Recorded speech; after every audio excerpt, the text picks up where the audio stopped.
It's your boy Malintent. We're back again for another day. Path of Exile. Ooh, looks like Sheepish is already running for the guns. How you guys doing? How you guys doing? All right. So what we got going on is we are going to do a little bit of shadow work. What's up, Sheepish? How you doing? How you doing? So we're gonna we're gonna be doing a little bit of work today. What we're gonna be trying to do is we're gonna work through the shadow process and just kind of get through. And I'm gonna show you what we have come up with for the early game using the using a shadow, getting into an assassin, and running an assassin. So there's a lot of things that we have to take into account and everything like that when we're creating the shadow. And so we're gonna start off and what we need to do is we need to go ahead and at the end of every act, we're gonna go ahead and we're gonna grab the current configuration of what we have and then put that in place.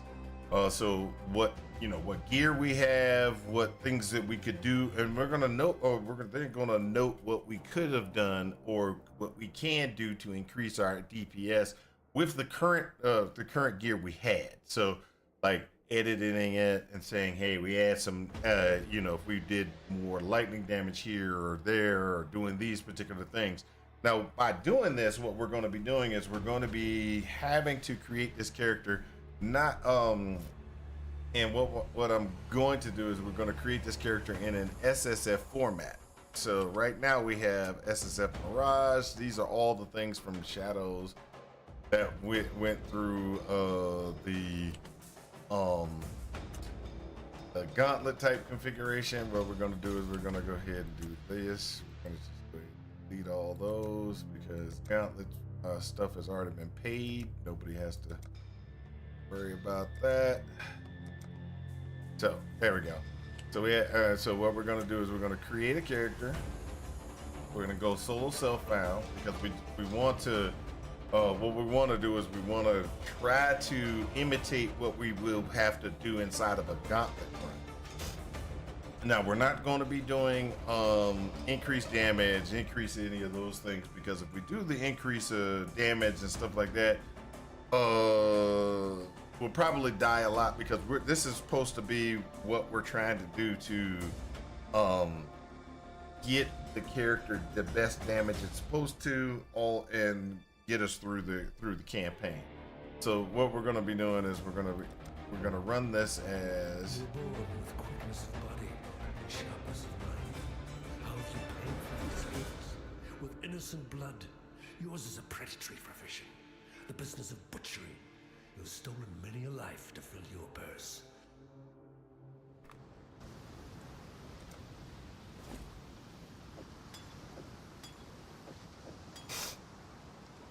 So if we were doing an SSF run, this is what we would be going through. Go ahead and nothing like a brisk dip to start the day. Now what? Is it possible to murder someone who's already dead?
so what we're doing is we're just kind of going through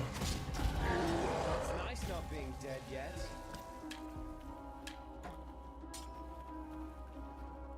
Hey man, oh, it's going pretty good. It's going pretty good, Mike and Kylie.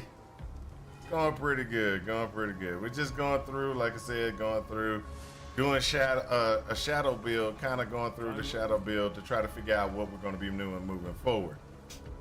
Now, as you can see with the shadow, as you can see with the shadow, the first thing we need to do is we need to determine what we're going to be using for the first thing.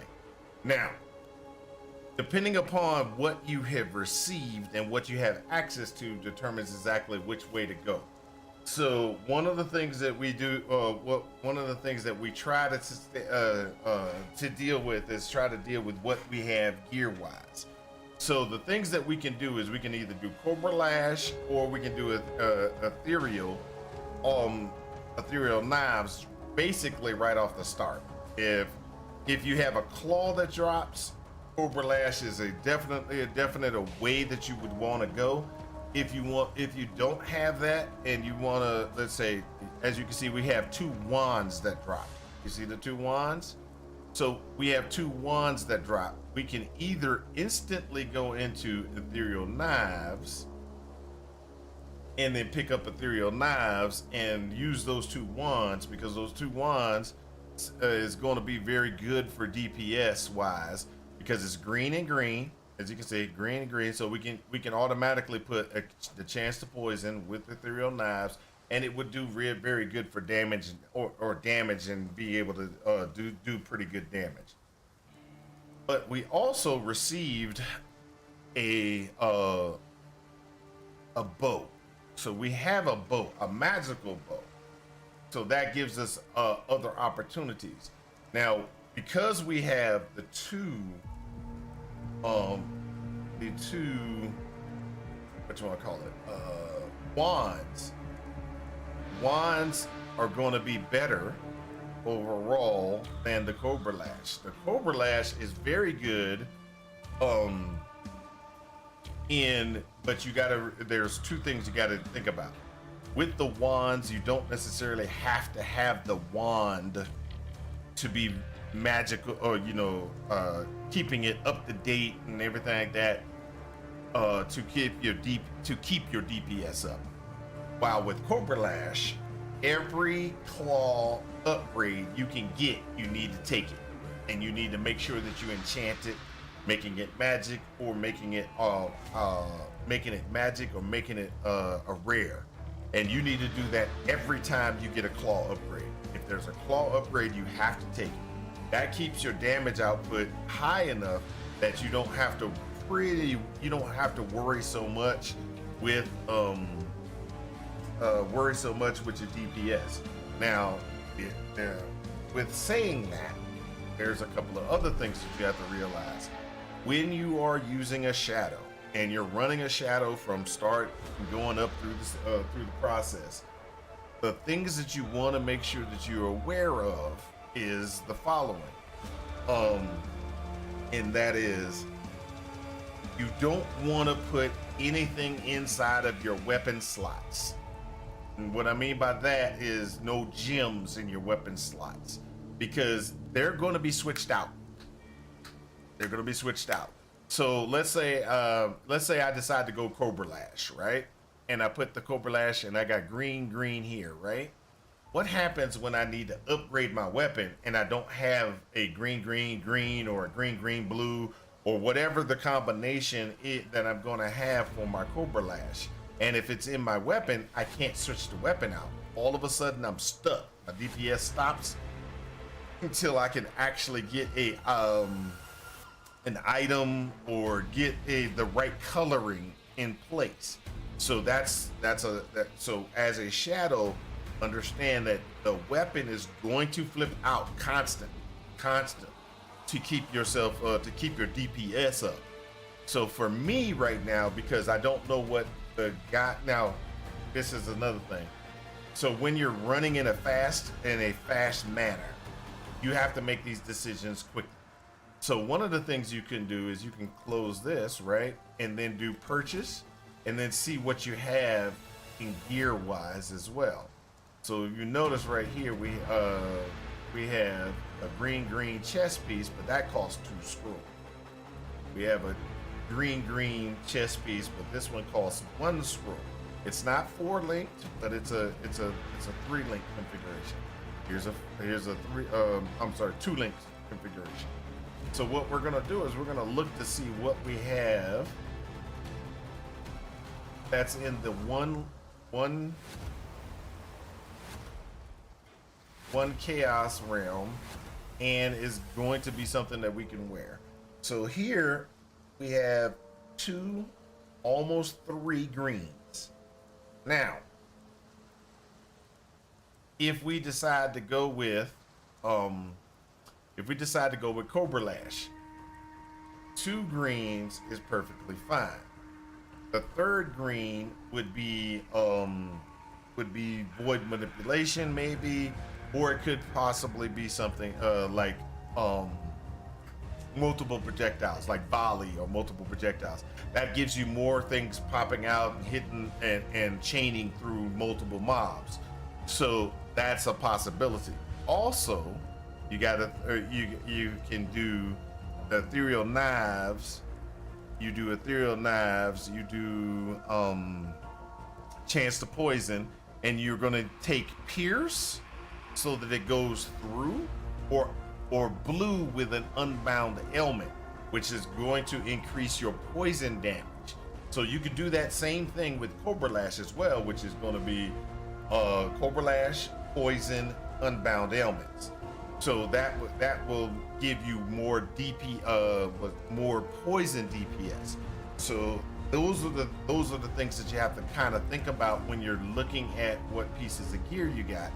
This right here, we know we're gonna go with whatever plus poison, and so we're gonna need to get that on a piece of gear. Now me, like I said, this is 2, this is 1.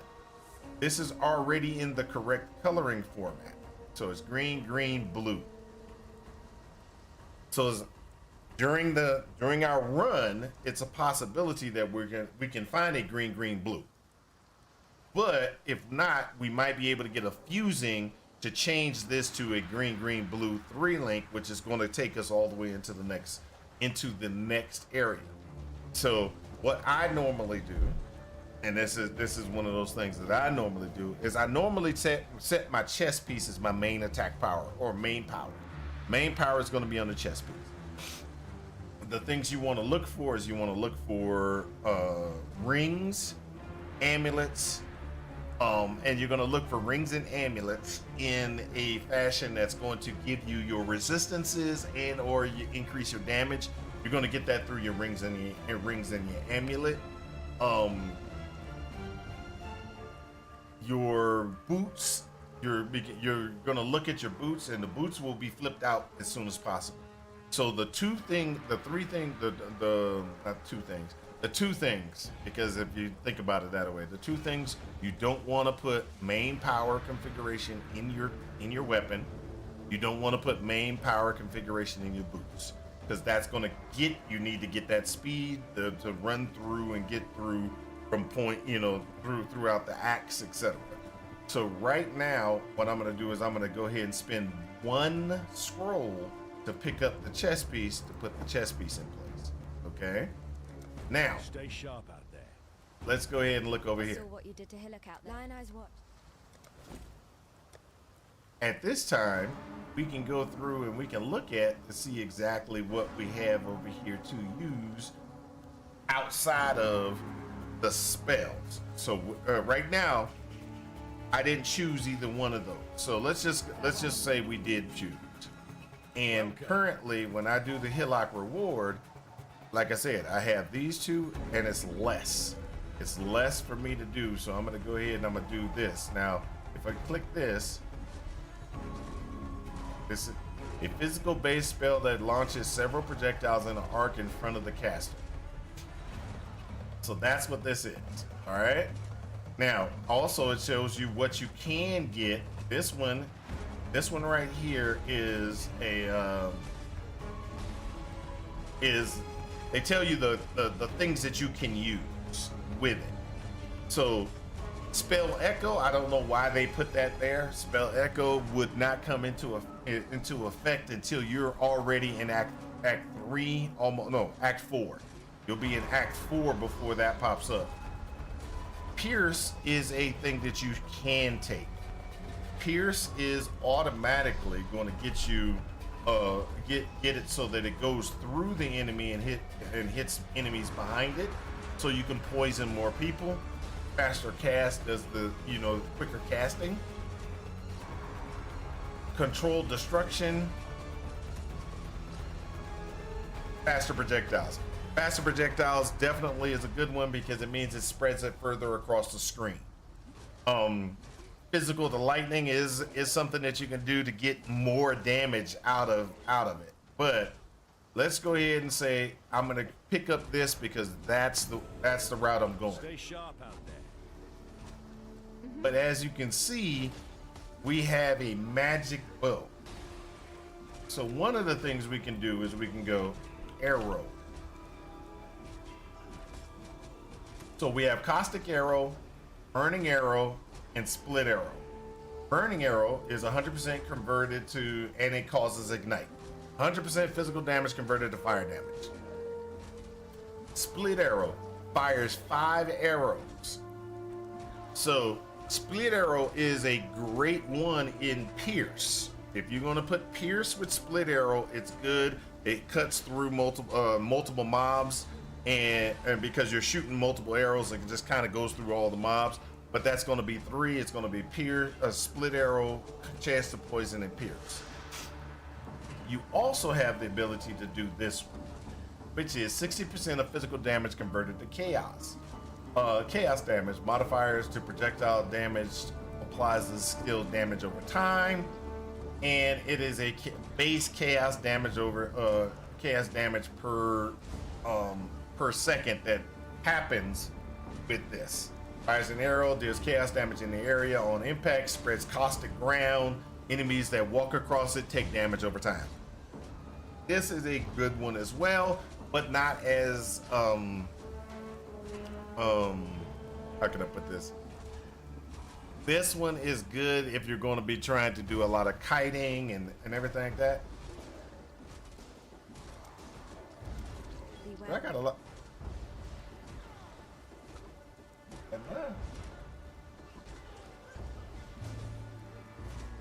Oh, the video is still doing audio. That's interesting. Stay sharp. Let me do this. I hate that the video is still playing audio in the background, even though we already pulled the image. All right, so back to what we were talking about. So we can do multiple different configurations. Now, like I was saying, the ones that you would like to take, I'm gonna just go ahead and call it out. The ones that you will take, or the ones that you would like to utilize, is either going to be caustic arrow or it's going to be split arrow. Depending upon your play style will determine this. The reason why I say that is because of this. Support skills have 40% chance to poison on hit. Supporter skills have added chaos damage. Okay, so the added chaos damage will increase the amount of damage that comes from caustic arrow. That's a good thing. Also, caustic arrow does 60% of physical damage converted to chaos. So this is still going to do physical damage. Physical damage is something that actually enhances poison. So let's go here. Let's go here and do PoE wiki. Just get the PoE wiki. Pull up poison. So these are the things that what we have to consider. Poison is an ailment that deals physical damage to the to the affected target. Now, this is a hit based on a hit of damage that has a chance to poison, is capable of inflicting poison. Only physical and chaos damage are able to inflict poison by default. Okay, so it's going to have to be a physical or a chaos damage attack that's going to get you the poison, right? So what does this do? This has physical damage converted to chaos, so that's both. Either one of those is going to work to get you poison, a good poison damage. Okay. This one is a straight physical. So it's going to be a straight physical or a straight damage based off of whatever your bow is. So let's go ahead and let's go down the bow route, because that's the route that I think we're gonna go with.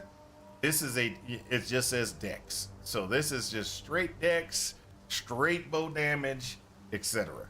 So what we're gonna do is we're gonna take this, put this in the background, check out poison, and we're gonna put the poison into the chest piece. And then we're gonna put the bow in place, and we're gonna choose either split arrow or caustic ground. Now, if we do split arrow, the key to split arrow is going to be that we have to utilize pierce so that it will hit more guys. So I'm gonna go ahead and put that in place, okay? This was free, and we can just put that to the side, or we can put it in the background just in case we want to switch to it later.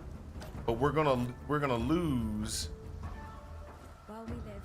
So we go here. We're gonna go ahead and what we're gonna do is we're just gonna throw these two things into there, and we're gonna go ahead and we're gonna sell the extra thing because it doesn't really do us any good.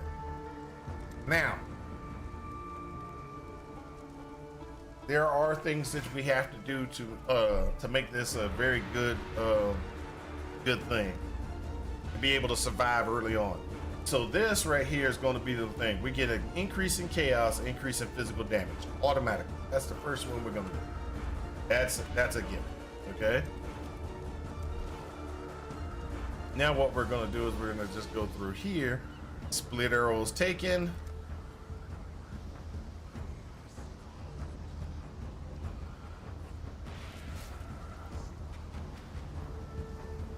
We're gonna need to do two things so that we can get so we can see things on the ground again. And we're gonna go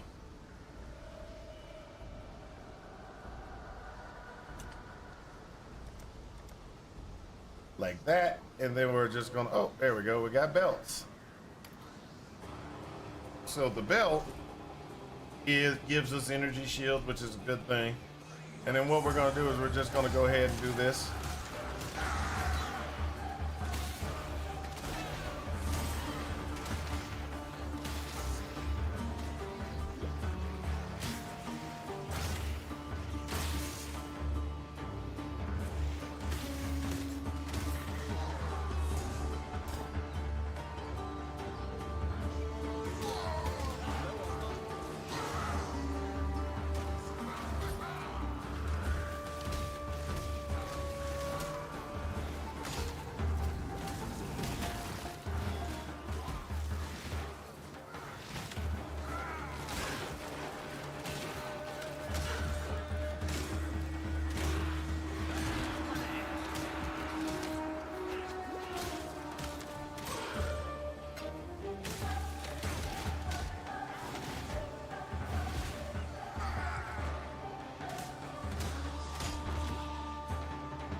So we pick up this, pick up that.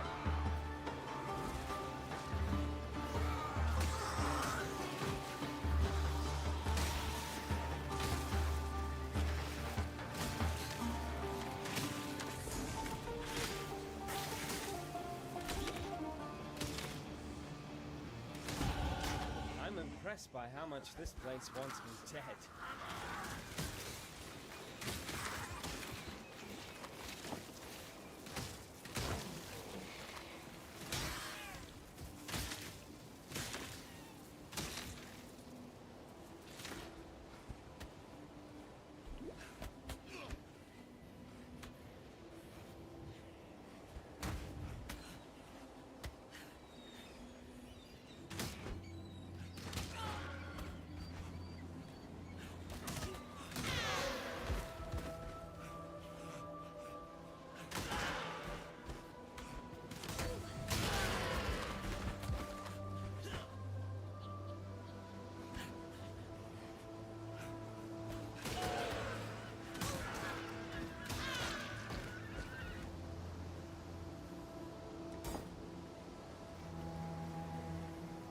So we're gonna go ahead and we're gonna sit there and what we're gonna say is, okay, we've got this. We get to this point.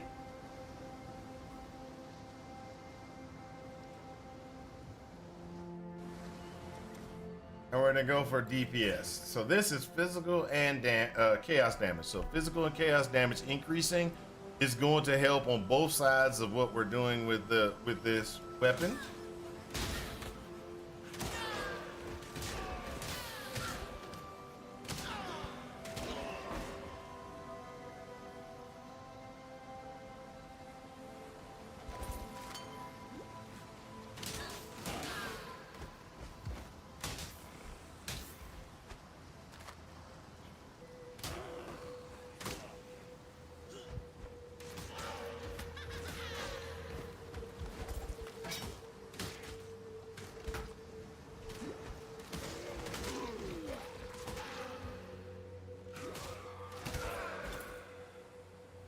So as you can see, we got a pretty good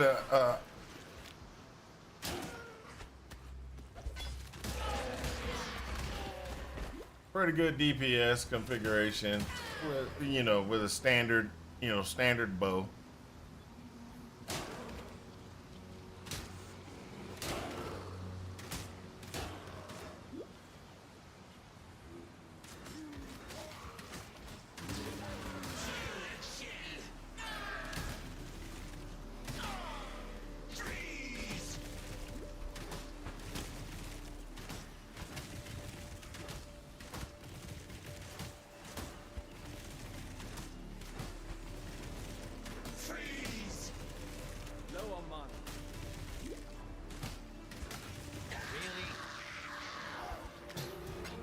Augment.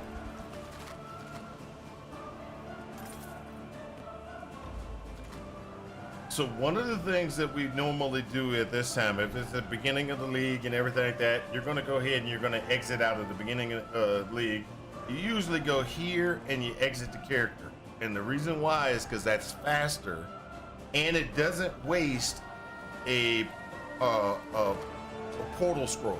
We've been lucky this run where we actually have a lot of portal scrolls, and I mean portal scrolls have been dropping for us on a regular basis. So what we're going to do is we're just going to go ahead and do the standard, which is go back out and back in,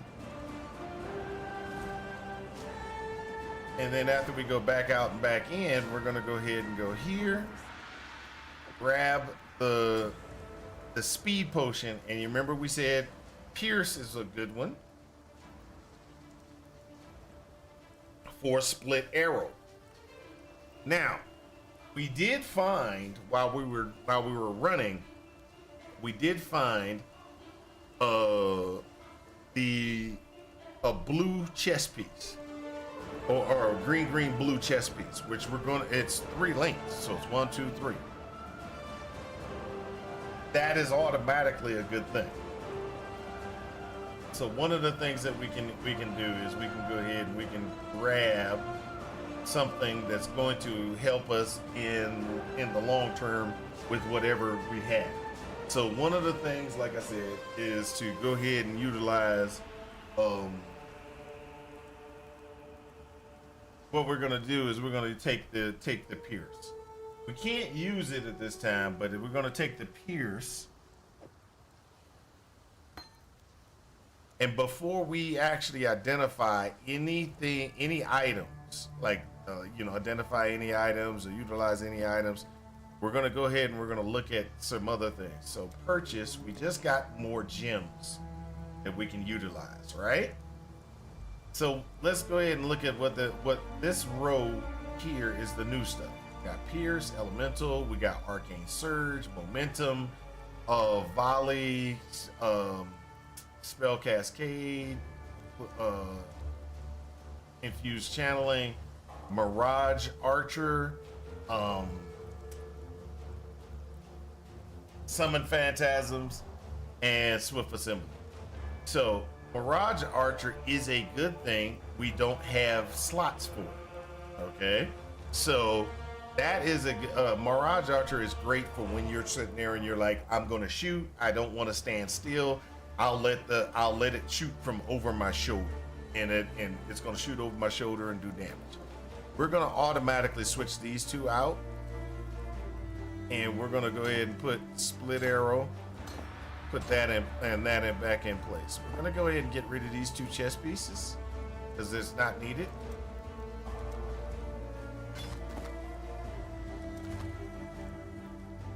Take care. Every time you come back to the thing, what you're gonna do is you're gonna look for a move, see if you got any move boots or something. You don't have any. Then you're gonna be looking for any 3 links that's possible for your character slot. Okay, so what I mean by that is, see, we still got a green here. We don't have any chest pieces that we're gonna be utilizing. So the thing we're gonna do is we're gonna spend one. We're gonna spend one to get a helmet and get that in place. Now, because we are doing an attack, we could have spent money on these. But if you look, each one of those is three things, as well as we could spend money on the belts. I'm not spending any money on any of those. I am going to sell this to get me a better health potion. So we're not, right now we have the best health potions we can get. While we live, we are blessed. We're then going to bounce ourselves back out to mud flats. Now, inside of the gauntlet, which is different than what we're doing here, inside the gauntlet, you want to over level as much as possible. And so we're not going to be over leveling that much in this, but we want to go ahead and we want to make sure that we're taking into account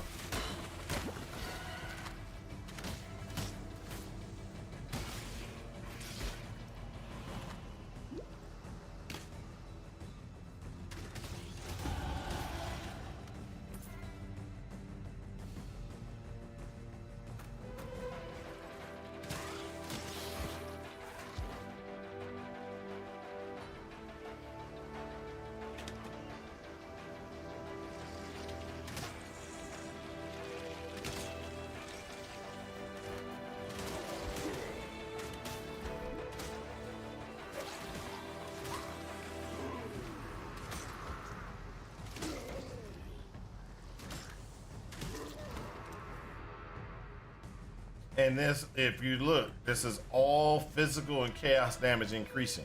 Okay, so we're gonna go ahead and we're just going to continue down that physical damage and chaos damage increase.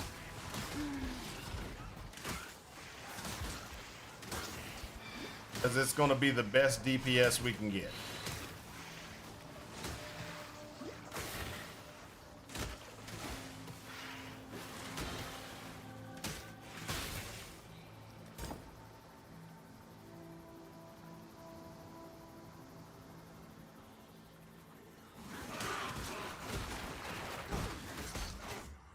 That type of situation is a swarm.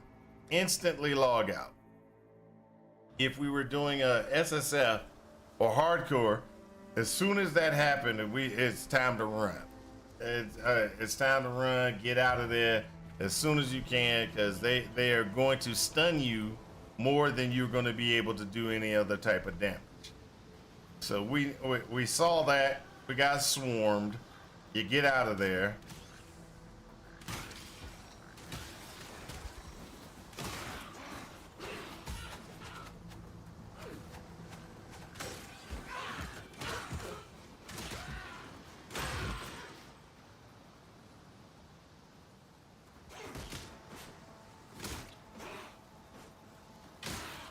See how we got a slow?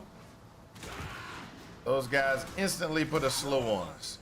That is a bad situation. If we stay, if we would have stayed, you know, we would have died. Really? Really? Where them guys coming from?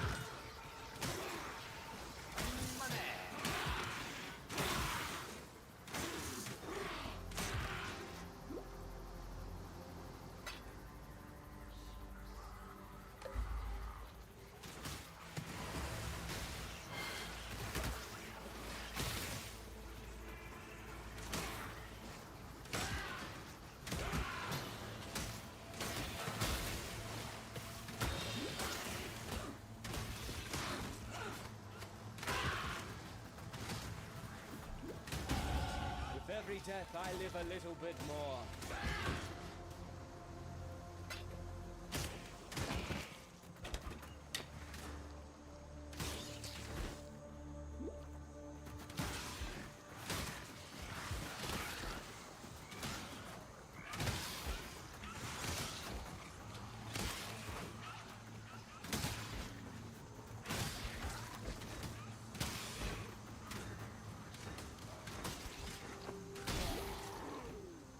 Really?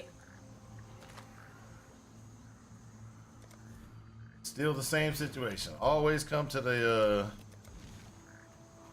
DPS. We want physical and chaos damage increases.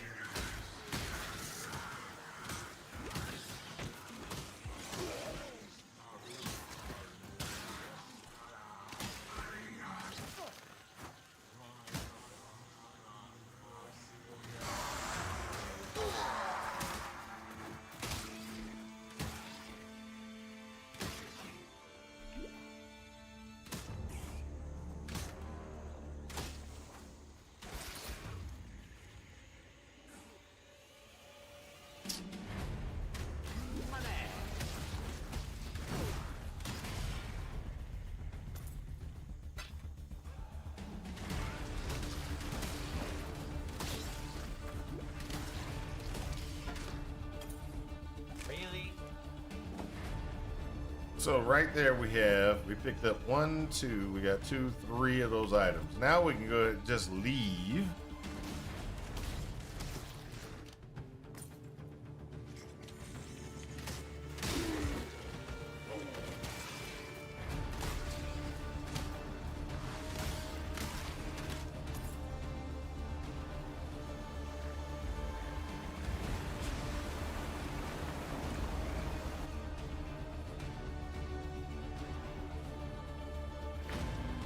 So at the end of that, we come back to the start. We now are able to put in, put in the faster capability there. Let's go ahead and put Pierce in place so we can go ahead and level that. This and this, they're okay, but we're not worried about.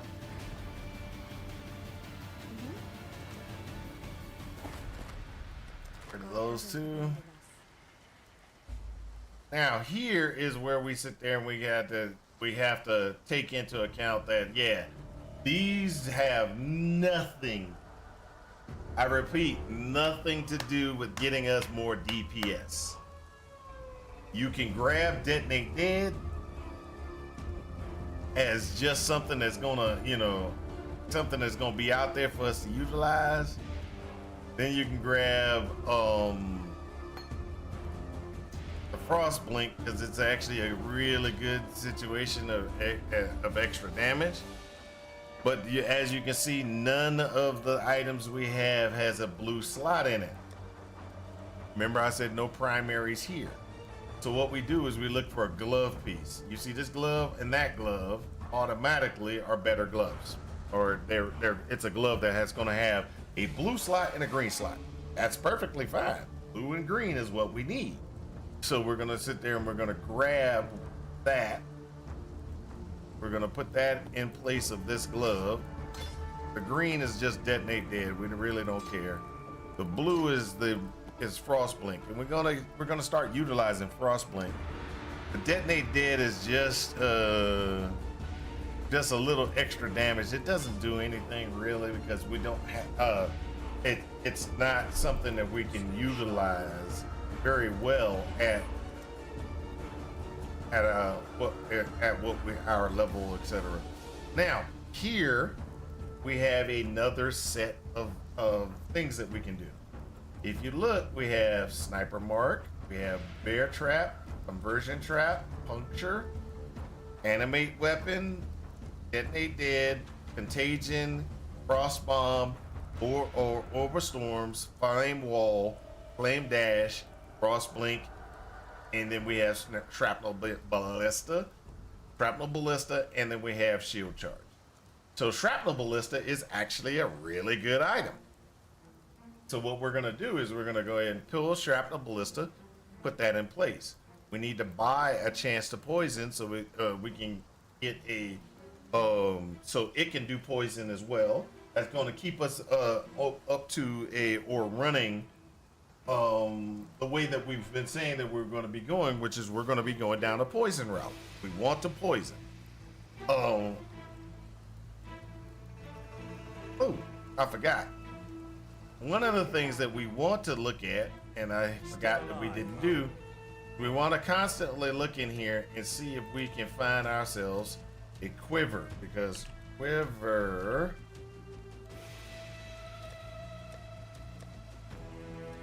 Stay sharp.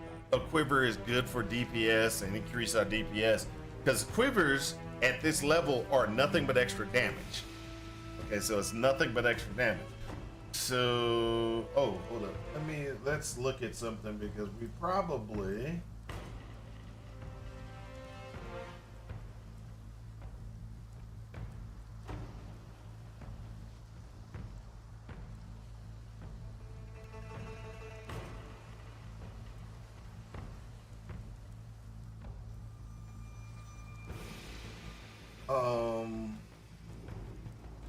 where is it? There we go. Let's go back over to here. And I forgot. We want to do filter blade.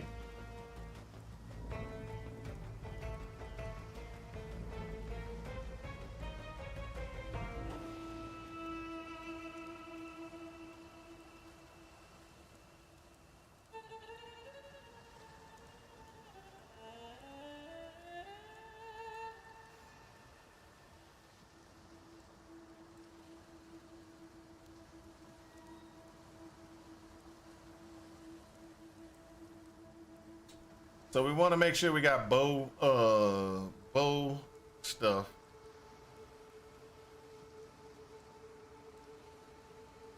And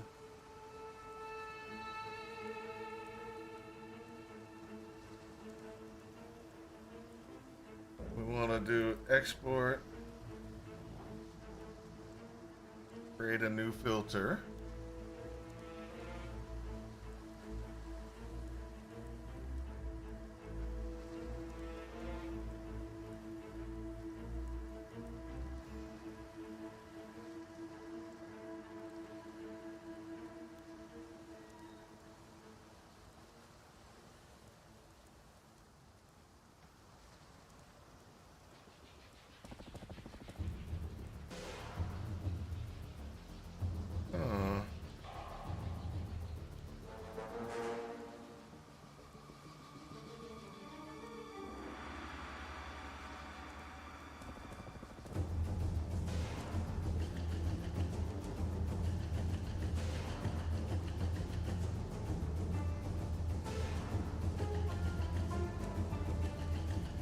Oh, that sucks. It overwrote my other filter.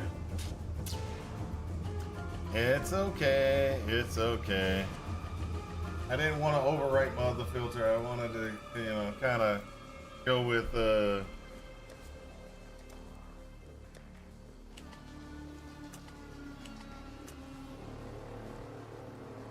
that was the one for we just did. Okay.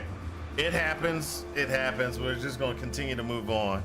All right, so what we want to do is we want to go ahead and have this and this.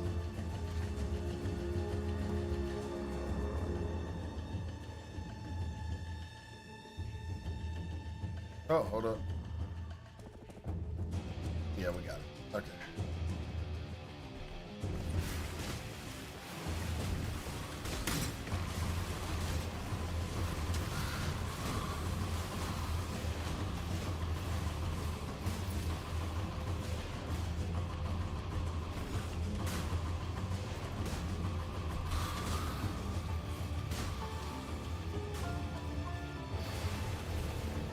Just need a moment.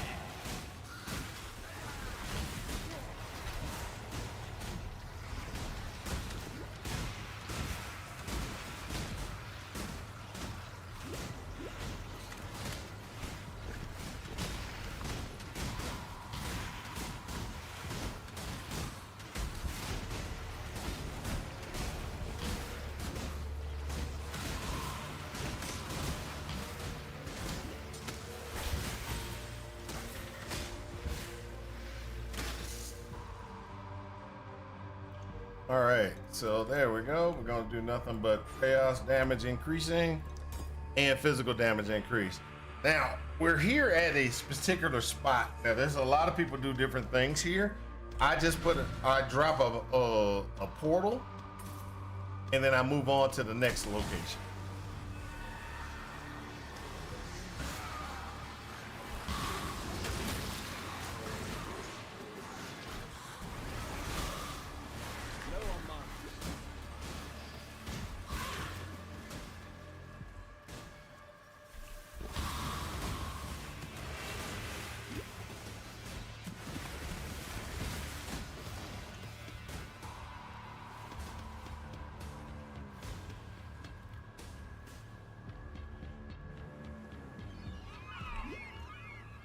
Now, the reason why you do that is that you want to kind of get a little bit further along in the campaign.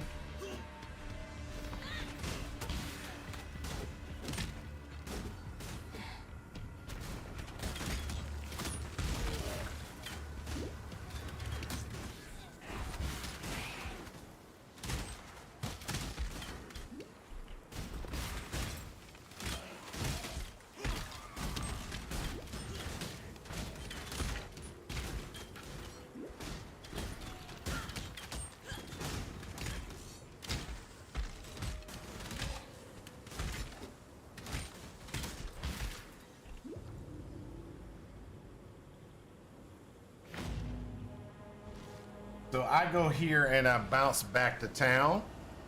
And then when I bounce back to town, I then go check to see if I have anything in any one of those. So nothing's going to change there, but we do need to look to see if we can get a mana potion, which we can't. We're looking to see if we can have if we have enough points to be able to do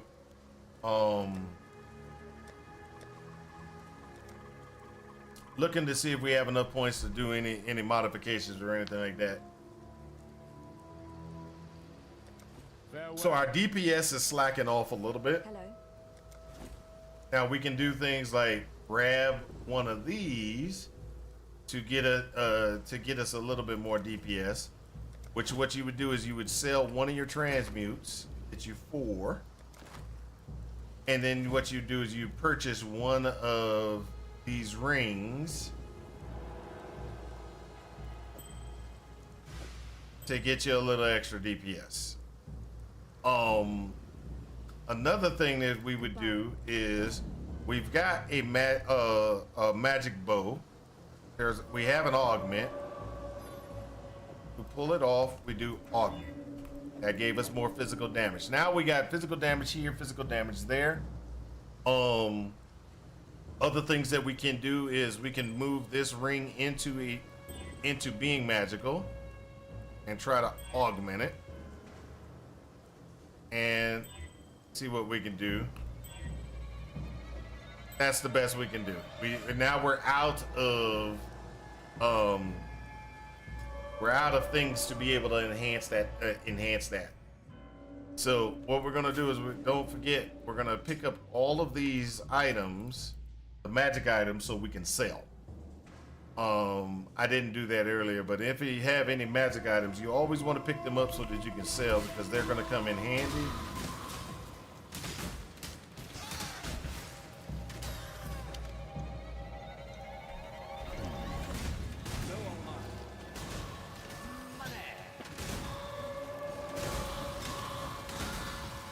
There we go.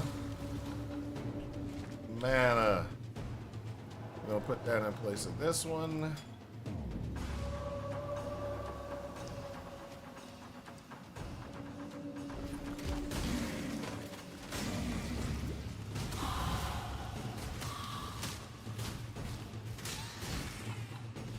Automatically, that's gonna be a change here to there.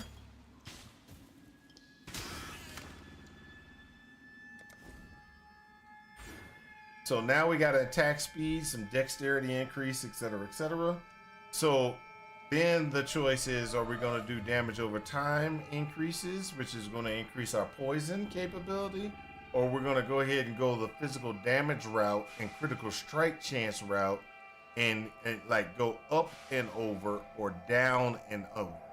So me, what I would do is down and over so I can get damage over time, and then go here to get the chaos and physical damage increase again. That's the route we go early on in the campaign. And this is just straight getting us damage. We don't have very much health and health regen capability. This is just so we can have the best DPS capabilities.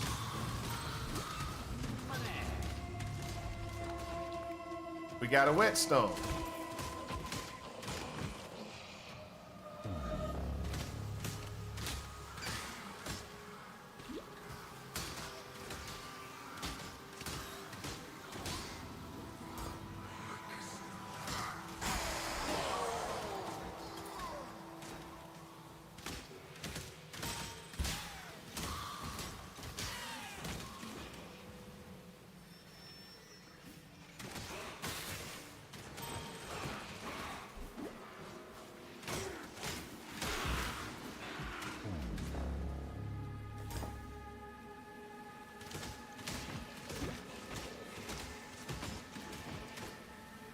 Now, you always want to try to grab these things.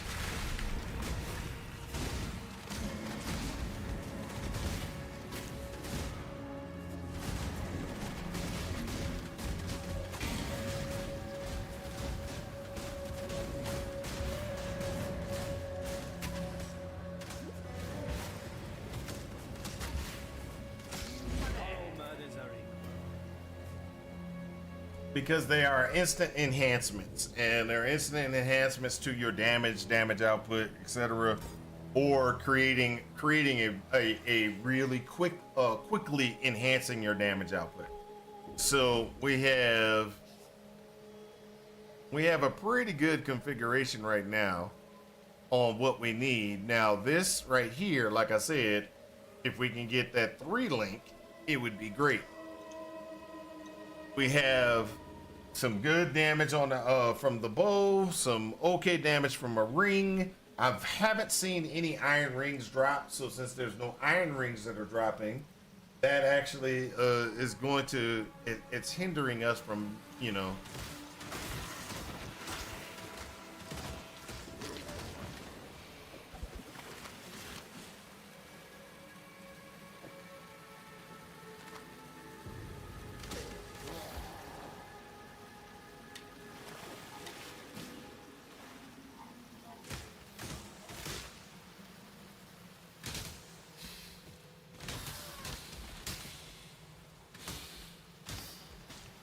Low on mana.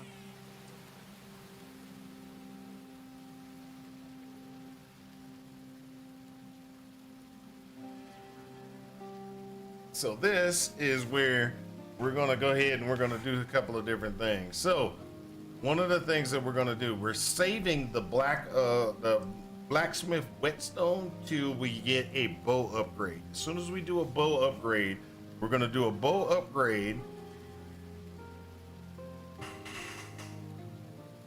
and then when we do the bow upgrade, we're gonna automatically use this one. As you can see, it gives us a physical damage leached as life automatic. But that's an actual increase. It's a increase to it'll make it a rare from a blank to a rare item, which is going to automatically leech life for us when we attack and do other things for us. So that's a very good output.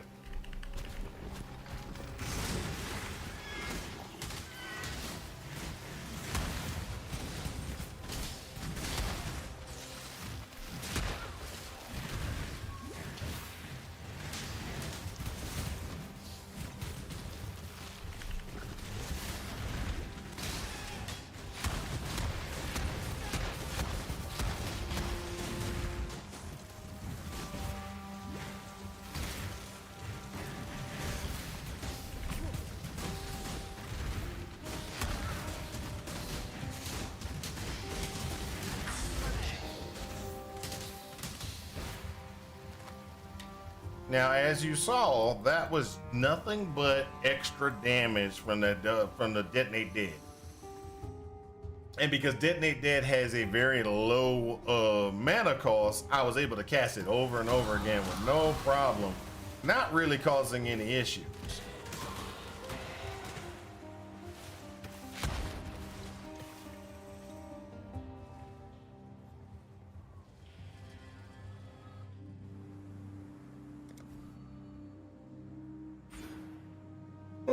Going down the damage over time route again.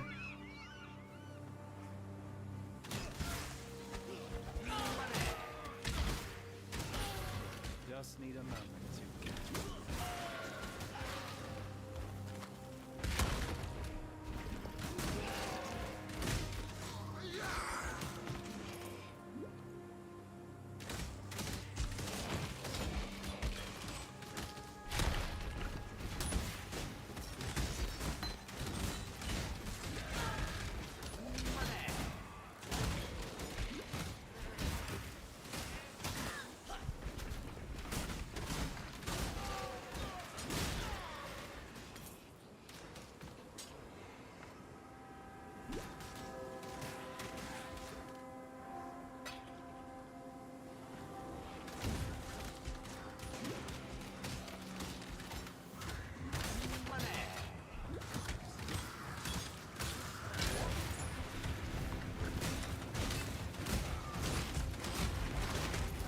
Hey, there's a quiver.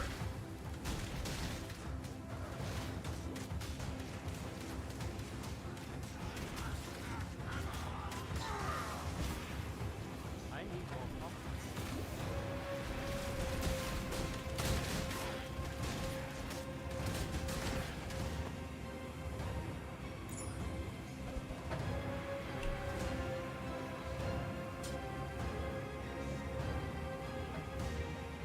So as you can see, I got a quiver. The quiver instantly gave us what? Another physical damage increase. So that takes our DPS up from like a basic to actually more damage. Okay, this is something we can identify. It's going to give us more mana, which is something we want. And so now we have more mana configuration coming in, etc. Now we have this one that we're going to put on the next upgraded weapon. This one is also something that we could actually do. If we throw it on the, as you can see, throw it on the quiver, we get some cold resistance. Throw it on a bow, we get automatic cold damage. Which cold damage could be a really good thing. And what we can do is we can reverse it. And we can switch this over to a quiver, which is physical damage, physical attack damage leeches life. And it's only going to give us less leech, but it can enhance the quiver a lot more. So the reason why the reason we're going to switch that is this one gives us cold damage, which is going to give chill, which is going to slow, and automatically that's going to be a very good thing. But we'll need to wait for a little bit to determine if that's what we're going to do.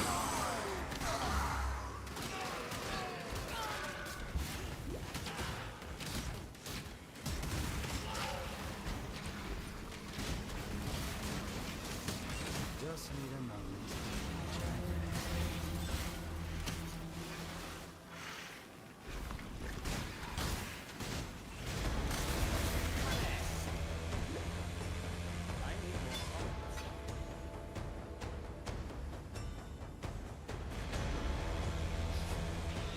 We have way too much,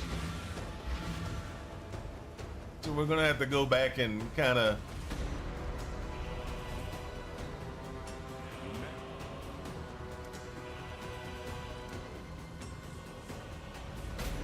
these are all magical items that's just gonna give us. Now All we're gonna do is we're gonna take that, we're gonna do this, and then sell that. That's a lot of good stuff. Okay, now what we're gonna do is we're gonna sell this, this, and this to give us a better health potion. So we got one health potion increase. And then what we're gonna do is we're gonna sell. Now we're gonna grab the extra. More damage over time, skill effect configuration, things like that. This isn't gonna give us anything, but look here. See if we can get anything good. Nope. Oh. We can get that, which is nothing but a DPS increase. We're gonna keep the that, and we're gonna go here, here.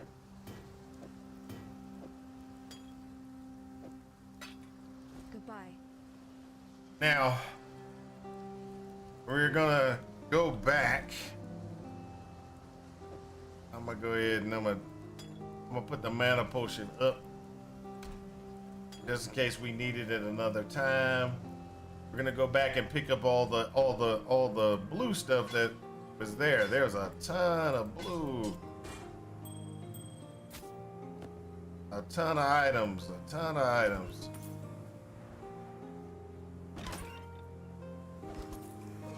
And the reason why I did that, I went to all the chests just in case you didn't understand why I went to the chest. I went to the chest to see if I can get it, something to identify, like a wisdom scroll, because we used all the wisdom scrolls that we had to buy another ring to increase our DPS. So our DPS is 73 at this time. And what I wanted that wisdom scroll for was so that I could test or look to see if I can get a little bit of portal scroll.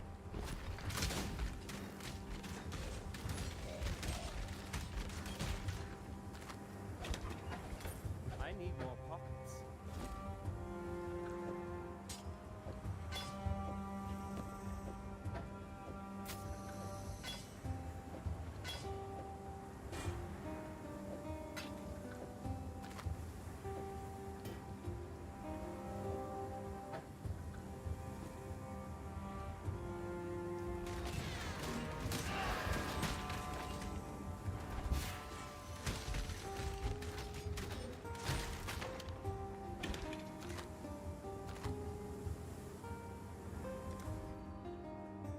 More damage over time.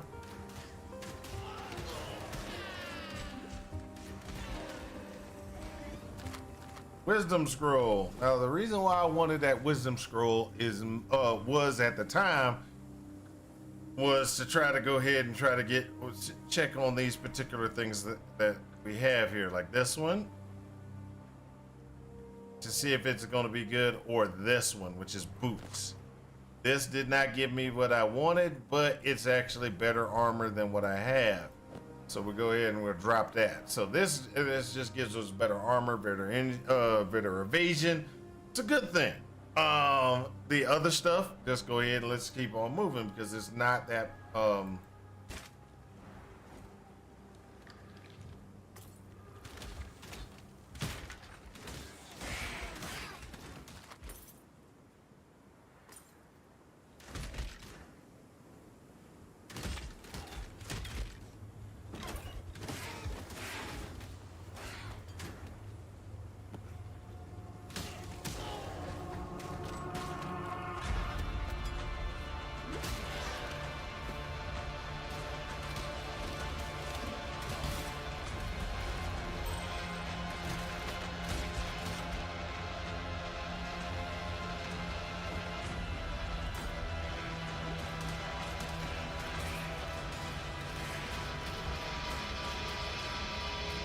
So the only benefit that split arrow gives you is the benefit that split arrow gives you is that you don't have to worry about hitting. You can hit multiple mobs. That is it. You have 5 arrows compared to having to get greater multiple, greater volley or lesser multiple projectiles, you automatically have that built into your built into the power.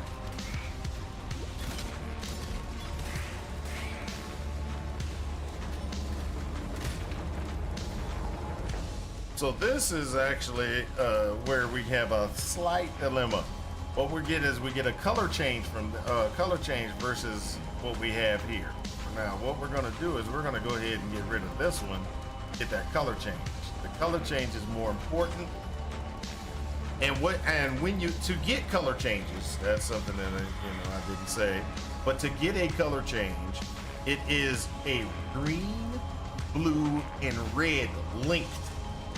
So as you can see, I have a color change here: green, blue, red, green, blue, green, red. They're linked. As soon as we go to a vendor and we sell it, it's going to give us a chromatic orb, which is here. That's going to give us socket color change. And early on in the game, that is a very large thing to have.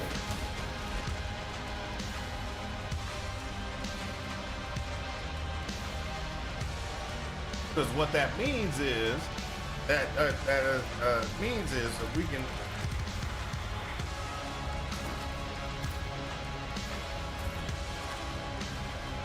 we'll be able to change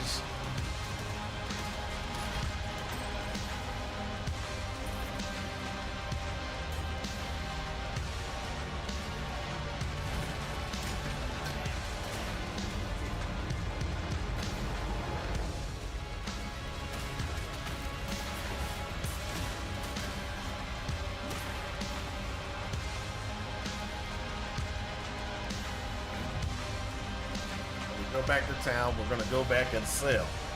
We don't need to go at this time. You can still go to Tarkly and see if you can get yourself some movement boots.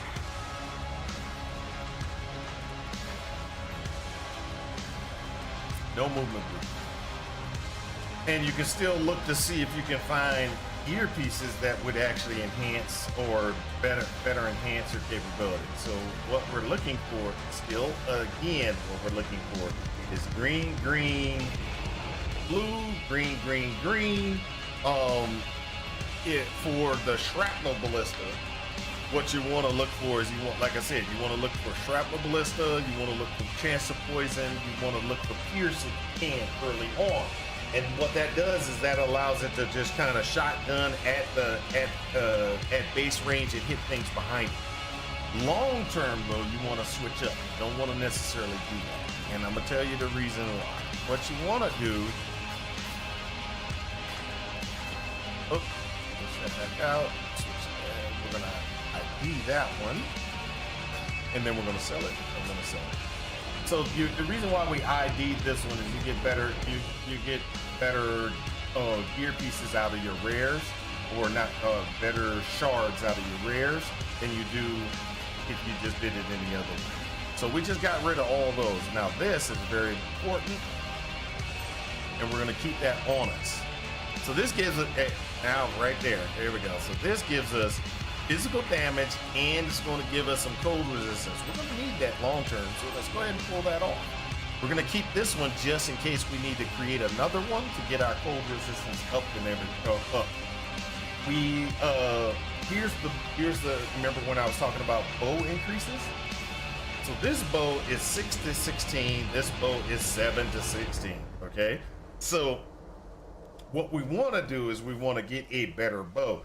This one has a attack damage or attack speed of 1.5.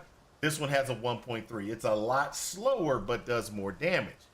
Now, are we, do we need to increase attack speed, etc., so that we can go ahead and do it? Does our power benefit from increased attack speed? Currently, no.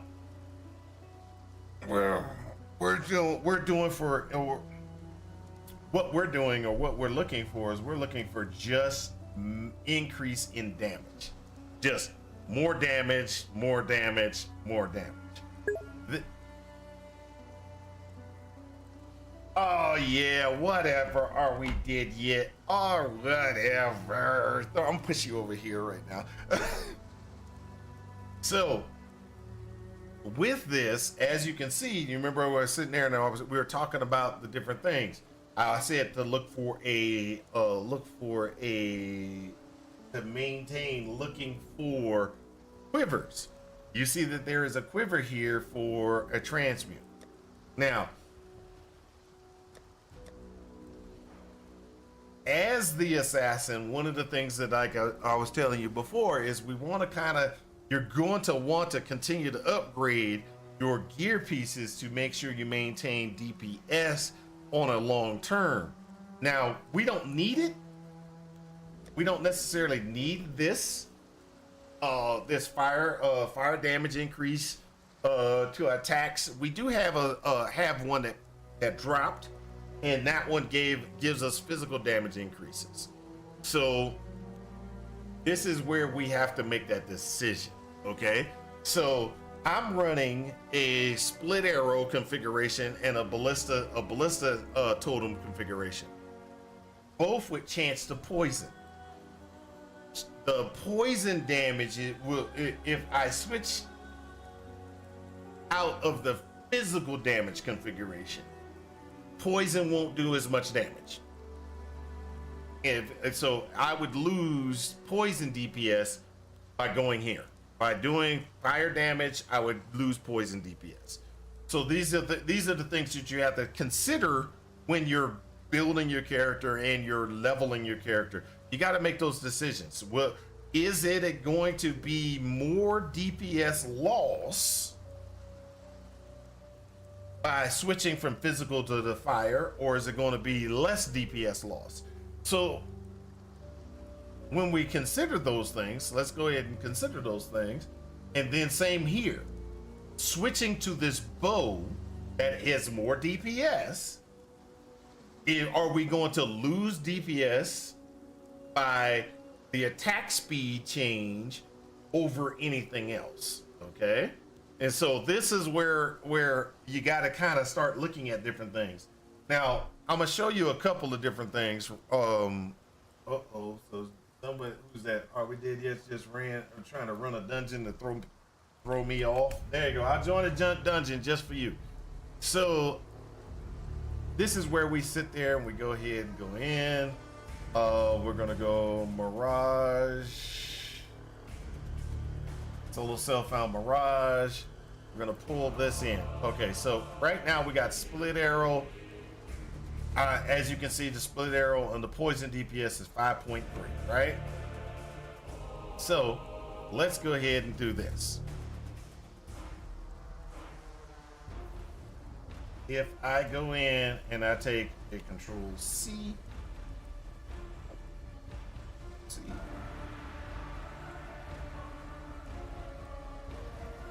create custom B,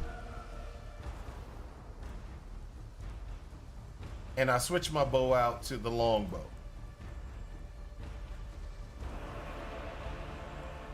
So we're going from the mongoose bow, which is total damage per second is 27.8,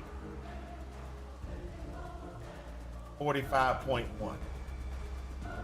So that, from what we're seeing is we're going to get more DPS out of switching from the slower bow.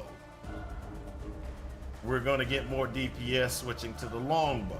Okay, so that's an automatic change. That's a change that we're like, oh wow, that's actually pretty good, right?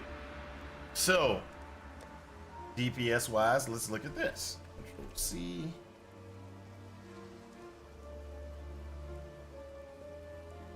So these are the things that we're going to look at.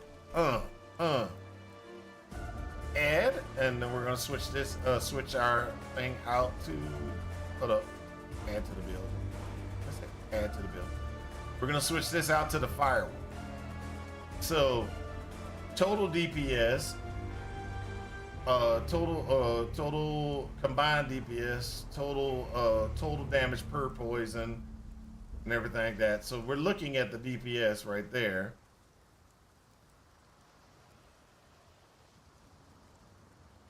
45, 41. We go down in damage per poison. Down in damage per poison. But our average damage for split arrow. And so this is, oh, this is also misleading. I forgot about that. What is it? You got to do this early on. Hits cannot be evaded. I think it is. Something. Nope, that's not it. What is it? Oh, hold up. Go to the tree.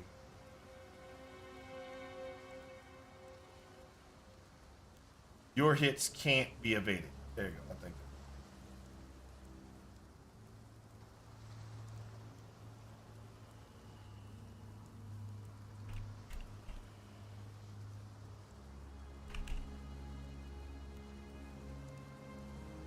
So that's a thing because it's actually trying to do it from you being 99, 100 fighting 100 boss and everything.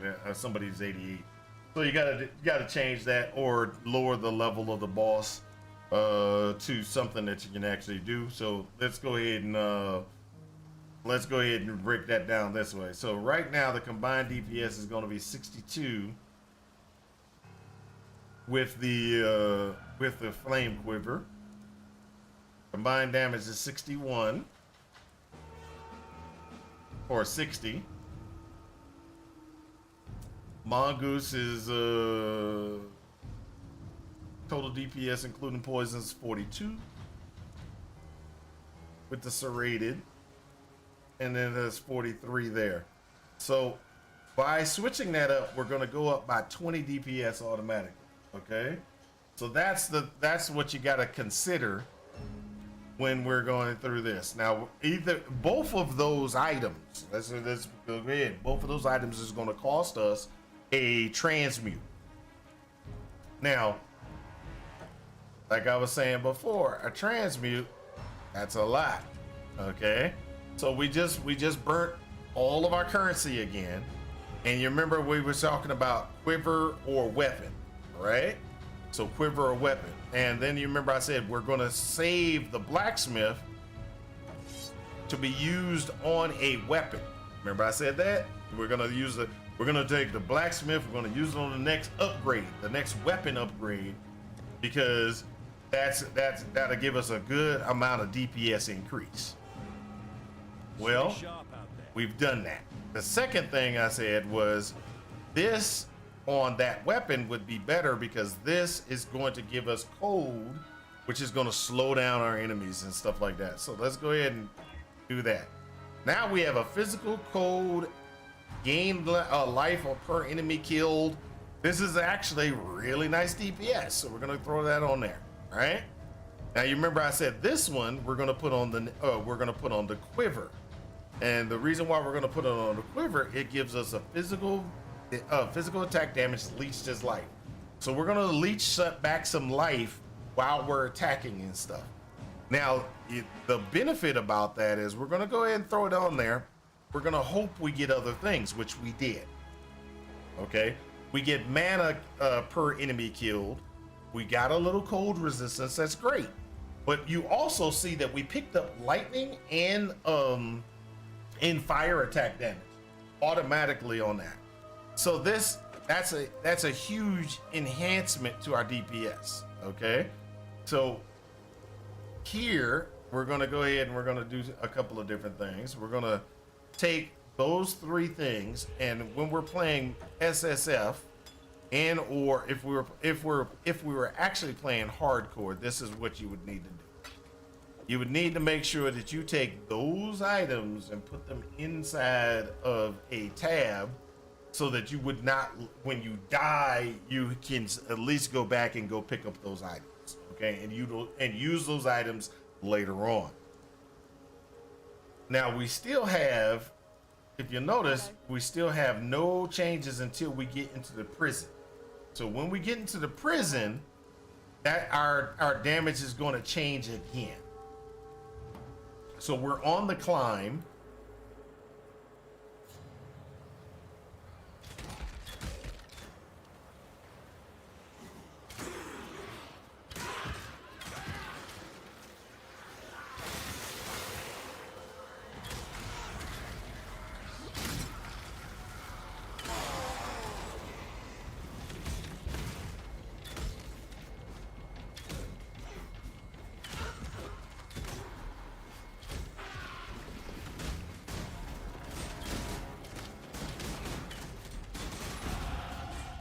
so good at this, I scare myself.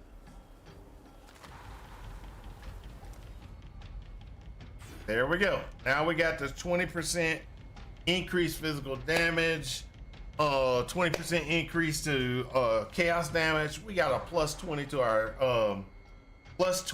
our dexterity, plus we picked up some movement speed. We got enhanced movement speed.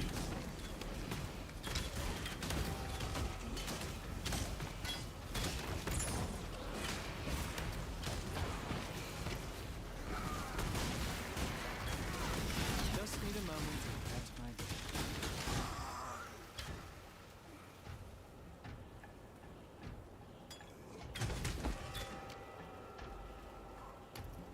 Now I picked up the sash for a specific reason. That sash is a really good increase in DPS for us.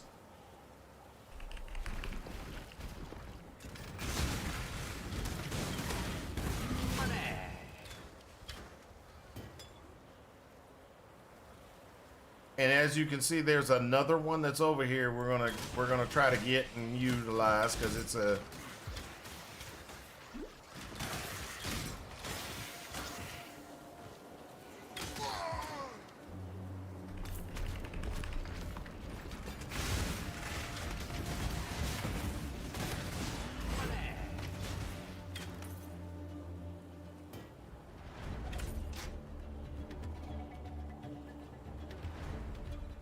Now, as you see, that is one of the things. Now we got some replacements that we can do.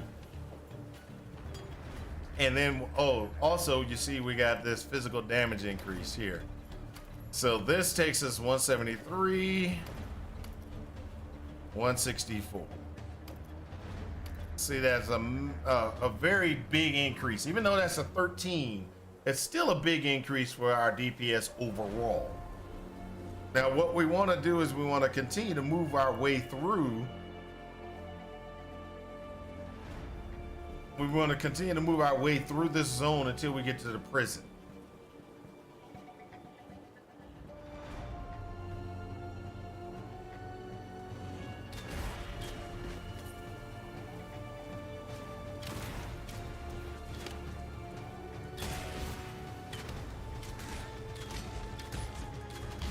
Also, another benefit of split arrows. Split arrows can almost off-screen things. So that is another benefit of having split arrow, is that you can almost off-screen items. Edge of screen shots is what this thing does. Okay. So that means I can sit there and I can shoot, and I don't have to, as soon as I see it, I can shoot it.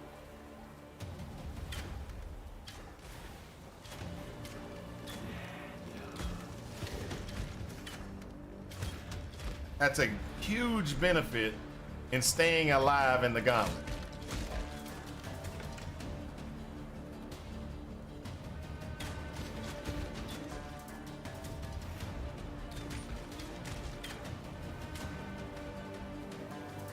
I'm gonna do this just because, but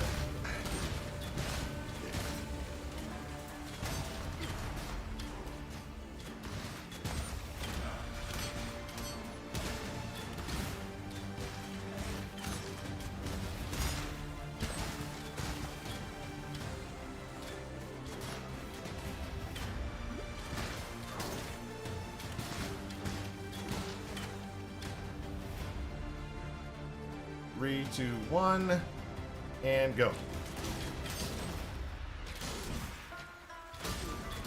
Just need a moment to catch my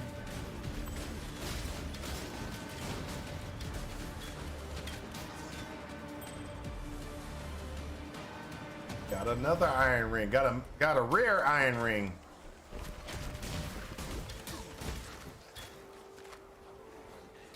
So I didn't complete my thought because I got sidetracked, but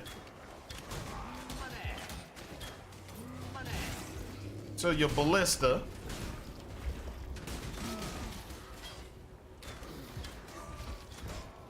early on, the best thing that you can do with your ballista was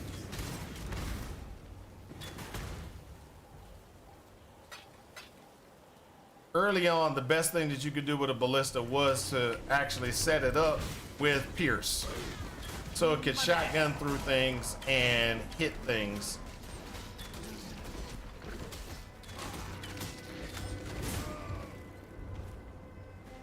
One of the things that makes that you can do with the shrapnel ballista, which a lot of people don't use shrapnel ballista because of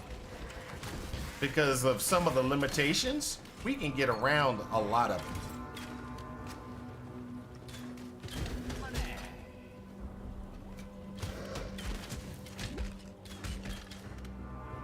One of the benefits that you can do with shrapnel ballista that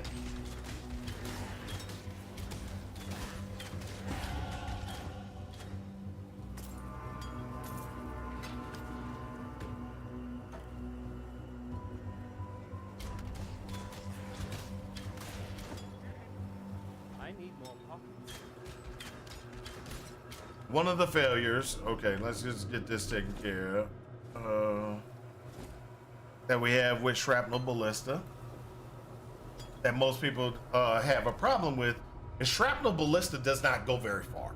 It has a very short range. How do you compensate for the short range for shrapnel ballista? One of the things that you can do to deal with that is do shrapnel ballista, and Pierce is what gets you kind of through to hit more guys, so that it kind of does a good amount of damage. The other thing that you can do is remove Pierce and put in faster projectiles. Faster projectiles allows it to shoot further because the projectiles can move further away.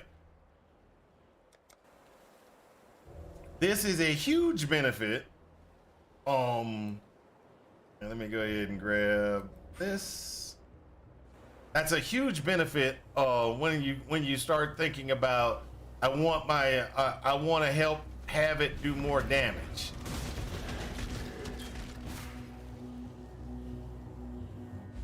Because as with split arrow, I'm shooting off screen, right? So I'm shooting off screen with split arrow automatically. Boom, it's going off screen. I'm hitting things at the edge of the screen. Well, I'm hitting things at the edge of the screen, but it's not hitting anything at the edge of the screen. It's only can barely get quarter of a screen. So these are some of the benefits.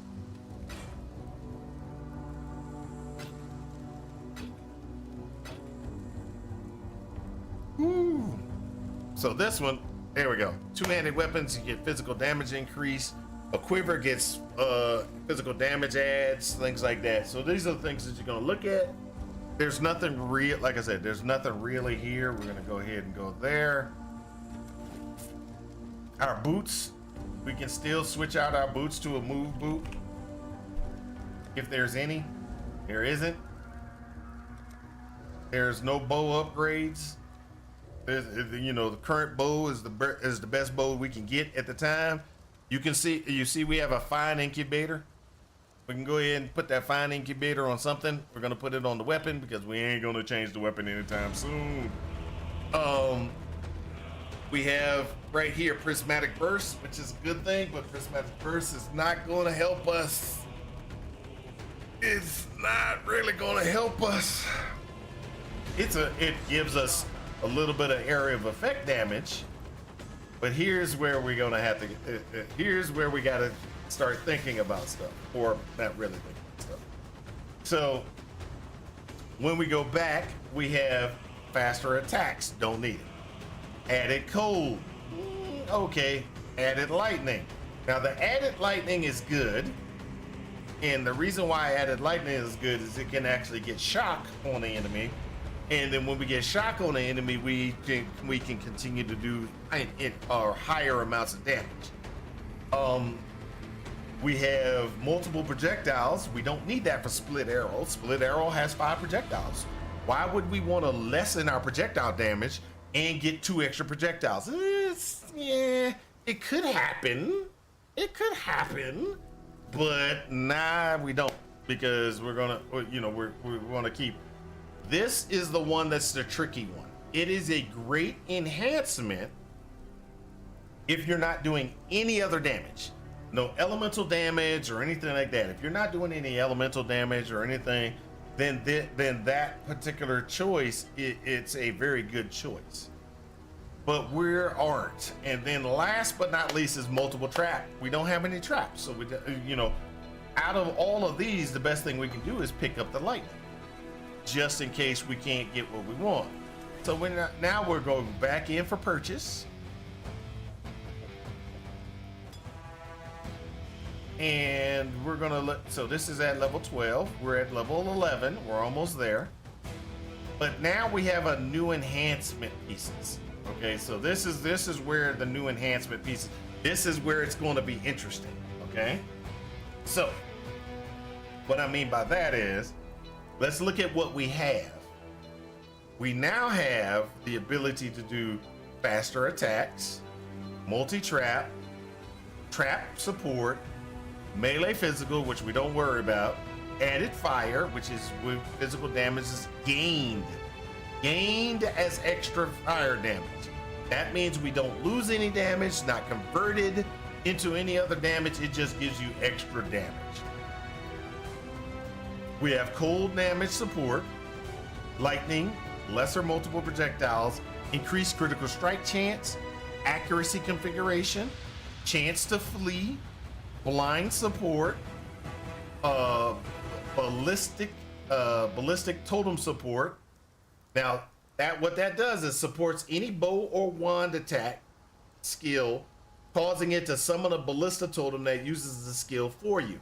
So in other words, any arrow attack can be used with this, and it's gonna it could replace our shrapnel ballista. Okay, so that could replace the shrapnel ballista, giving us even more damage, because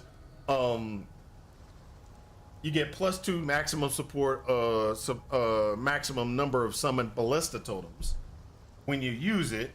Now this one, if you look at it, we get that as well, but like I said, it's a specific thing. This one gives attack speed 50% of what we do, and attack damage is only a 46% of base. This one is 32%, deals 32% less damage for whatever the power that, or whatever the attack that we have. We got void manipulation, blast chain, unbound ailments. Now, what did I say about unbound ailments? We're gonna put unbound ailments on our main attack. And the reason why is that's gonna give us an increased amount of ailment damage. What that does is it gives us, like, so you can see it, it gives 35% increased duration of ailments inflicted. So my poisons are gonna last 35% more. It also does supported skills have an increased effect of non-damaging ailments on enemies. So the cold damage that I'm doing and the lightning damage, because we got lightning from here, cold and lightning, not damage, ailments, shock and chill are gonna last longer. And then supported skills deal 10% more damage with ailments. So my poisons are going to do more damage. That's why you go ahead and, now we lock this up. This is our 3. We have split, we have chance, we have unbound. Okay? And then after that we have combustion, arrow nova support, which the nova support fires arrows forwards as projectiles. These skills instead fire at a payload arrow. So in other words, if you shoot, land, and then split from a location, so it novas your attack. That's okay. Doesn't work for my I would need 4 links for something like that. But now we have mana arrow support. Mana arrow support supports bow attack skills, causing them to trigger when you've spent enough mana in total on other bow attacks. Cannot modify the skills of minions, cannot support totems, traps, minions, all skills, channeling skills, etc. So skills deal 40% less damage. Supported skills deal 1% more damage with hits and ailments per mana cost. So the more more it costs, the more damage it will be able to do. Supported skills trigger once a total of mana is spent on other bow attacks. So attacks exceed 300% of their mana cost. So is this a good thing? Yes. Are we going to be able to use it?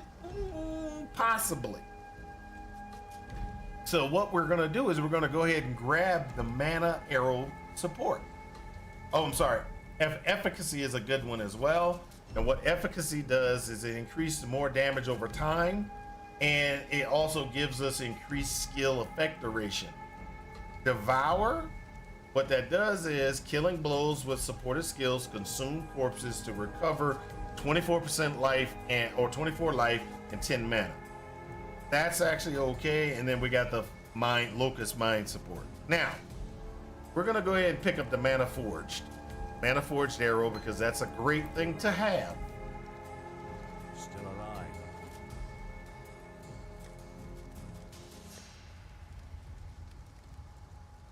Now,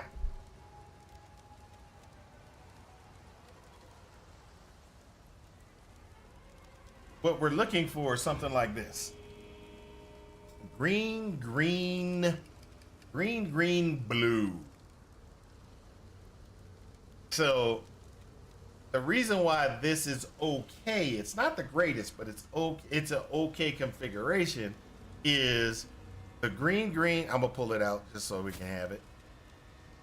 Green, blue allows us to do what? We can put Mana Forged Arrow in there. What little help I can offer.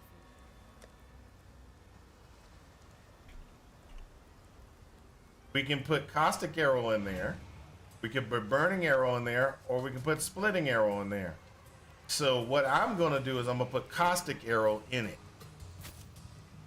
Now, what would be best would be a green. I don't have enough chromatic orbs to test. In other words, to play around to see if I can get green. So we're going to continue to look for a green solution.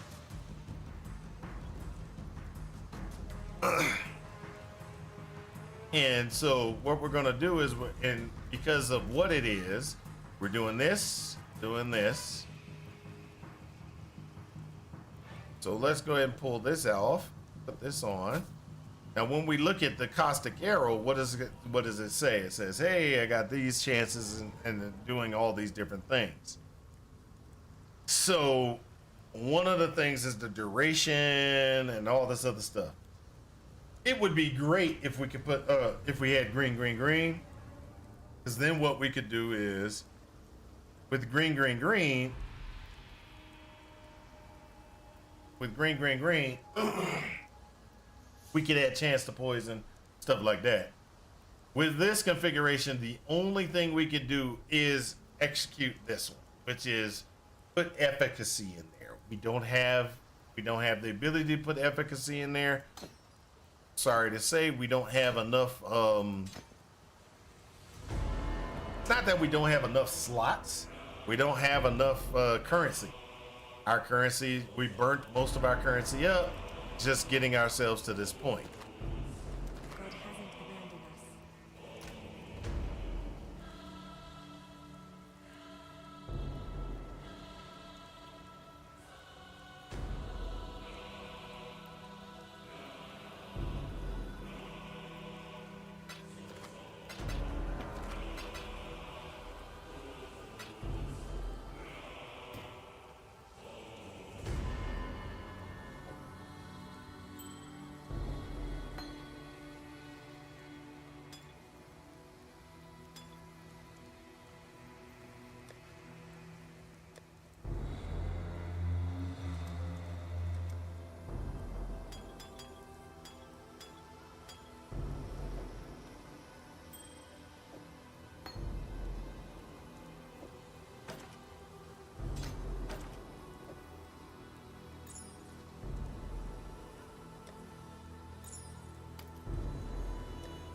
what we're gonna do is we're gonna ID the ring, and the ring gives us some mana regeneration, some fire, and some lightning resistance. It's actually a pretty good ring, but not what we're gonna need to be able to beat Marivel. So Marivel, we're coming up to beat what's his name, Brutus. Then we're gonna go to Marivel. So if you notice right now, we have a 33% cold resist. We can get that close to the maximum. Marivel becomes a pushover. Inside of the gauntlet, though, we had major problems with Marivel. And the reason why, well, didn't have major problems with Marivel. I didn't have problems, but a lot of people had problems with Marivel due to the fact that the way that Marivel works, she had multiple projectiles and all these other things that made it very hard.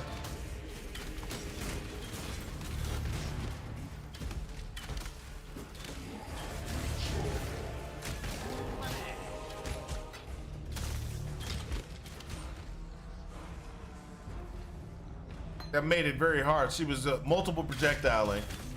Then you had the issue of after she multiple projectiles, we have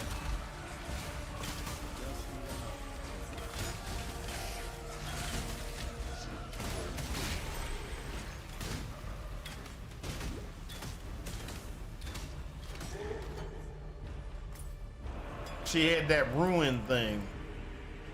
So the last gauntlet they had ruin. If you got hit 7 times, no matter how good you were, you get hit 7 times, you were gonna die.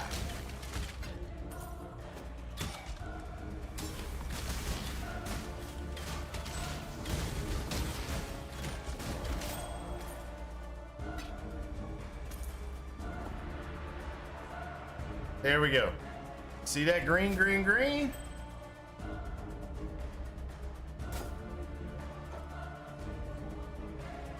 That green, green, green, that is perfect. What I'm gonna do though, is I'm gonna go ahead and finish this off, then deal with the green, green, green.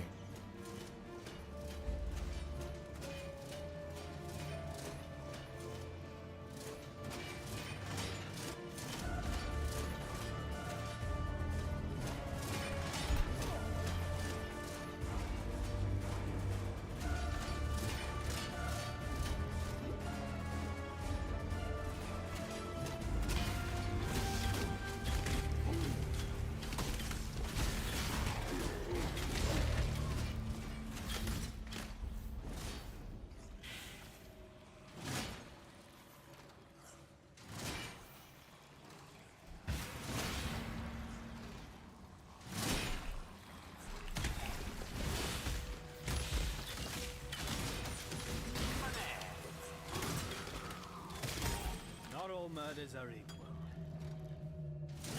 Belief is the strongest metal of them all.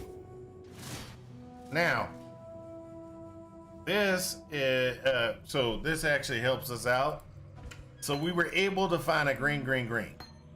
Now, what does that mean for us? Let's go ahead and break this down. That means that we have now the capability to throw in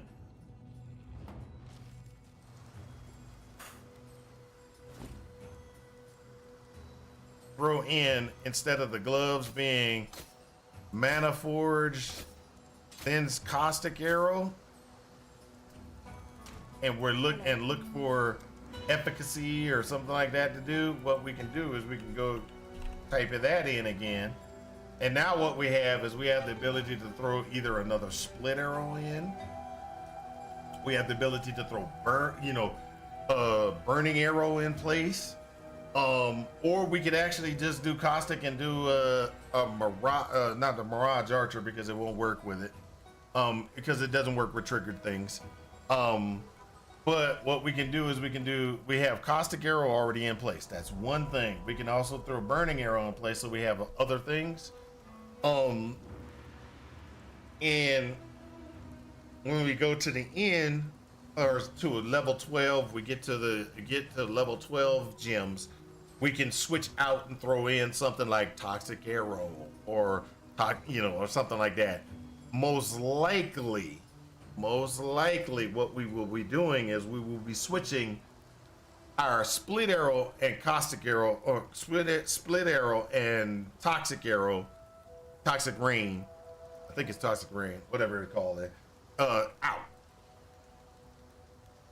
I will, you know, so we could do this right now. That gets us a little bit of extra DPS going on.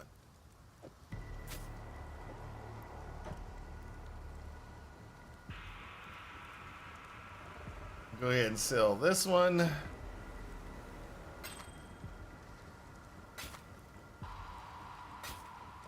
Farewell.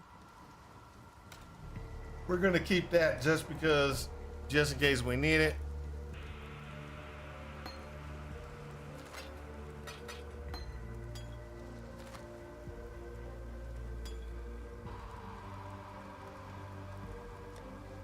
Now, what we have, we're still at a level 11. If we sell these, we become a level 12. We'll have a level 12 thing. If we sell these 3, we'd get this. So we're good on the potions and stuff that we have.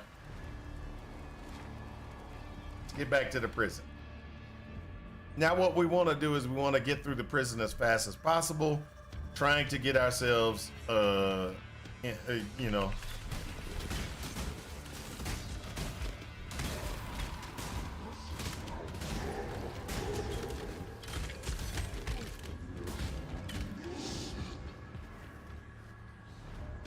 so I don't know if you noticed just now, but while I was shooting and fighting, a caustic arrow dropped to the ground. A caustic little thing dropped to the ground, and it was giving us damage.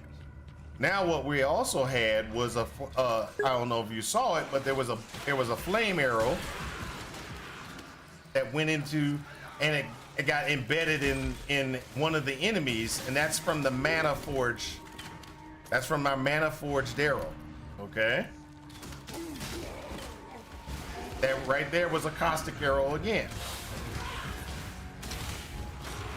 Just need a moment.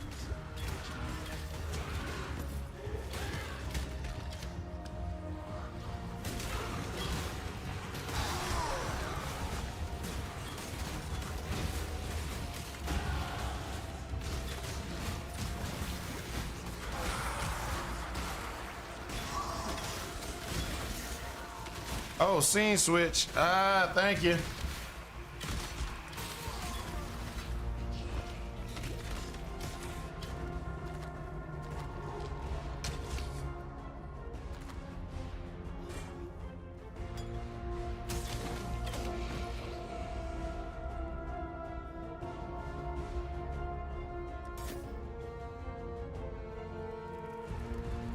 But yeah, the caustic arrow was so this gives us, now we gain life per enemy killed.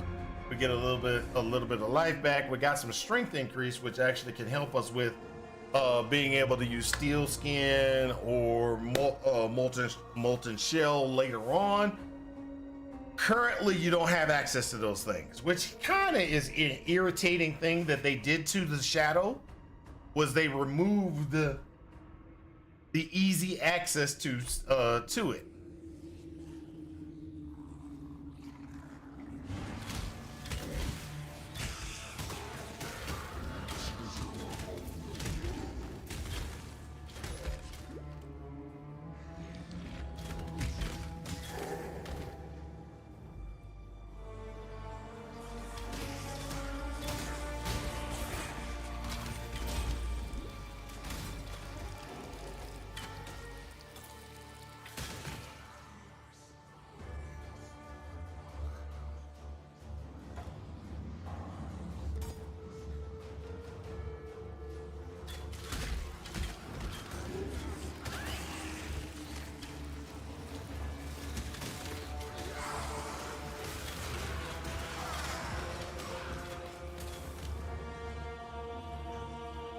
So one of the things that we just found out or just got was We have a helmet that is green, green, blue.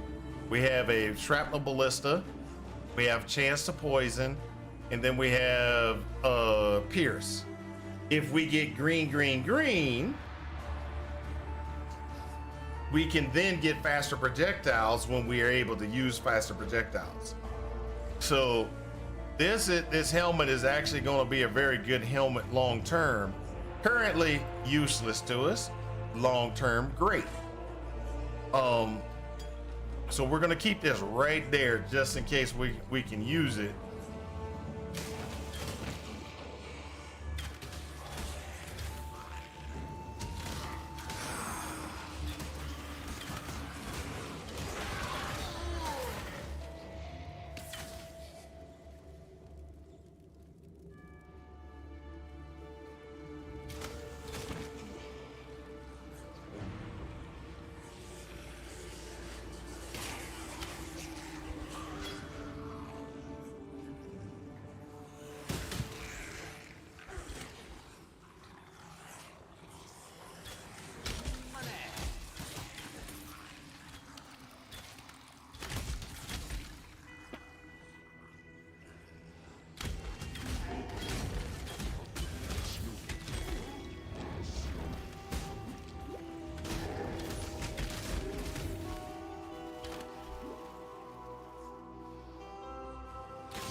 So this is where it gets to be very interesting and an interesting configuration.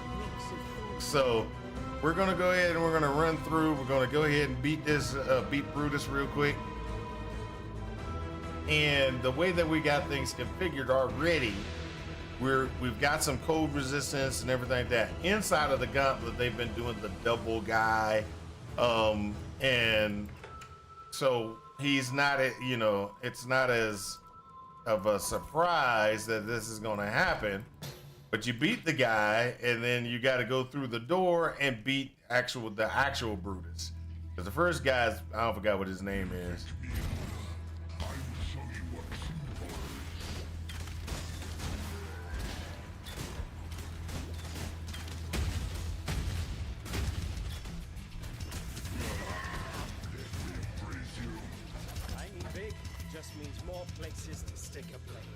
So as you can see, that was a very, very quick beat down. What we're gonna do is we're gonna look at these. So we got a movement speed increase here. We got a none there, so we get rid of this one. Pick the claw up. We're gonna get rid of that one. We're gonna pick up the carved knife.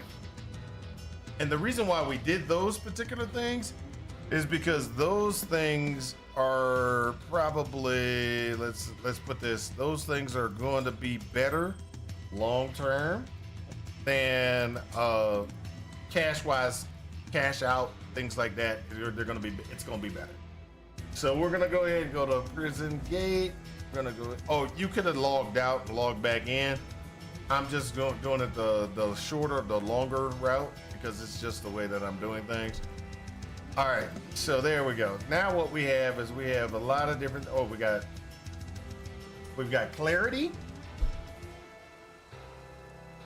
We have clarity, we have smoke, we have precision, we have weathering step, we have flame dash, we have unearth, we got whirling blades, and we got siphon trap.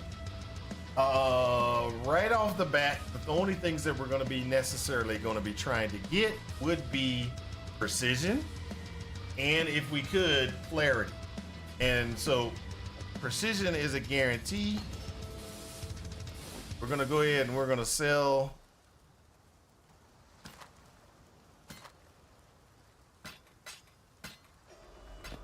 keep that.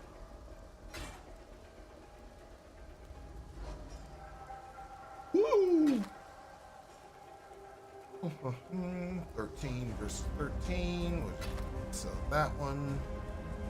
Stay sharp. Some farewell. Welcome.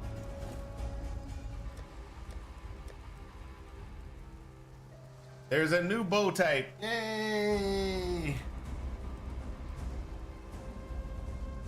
Composite versus long. Is there a difference between the two? There is a base difference between the two. Stay sharp out there.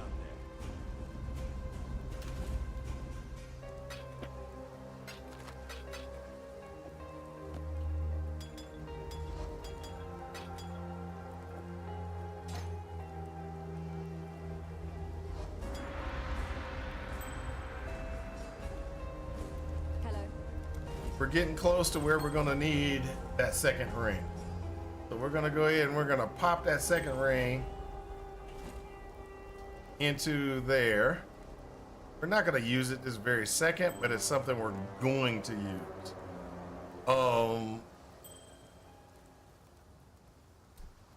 Ballista. Goodbye. This is a green. This is a green blue. Oh, we might not want to try that yet. Still alive, are we? Let's see if we got a green helmet anywhere. Nope, no green helmets. No green helmets. No green anything. Stay sharp.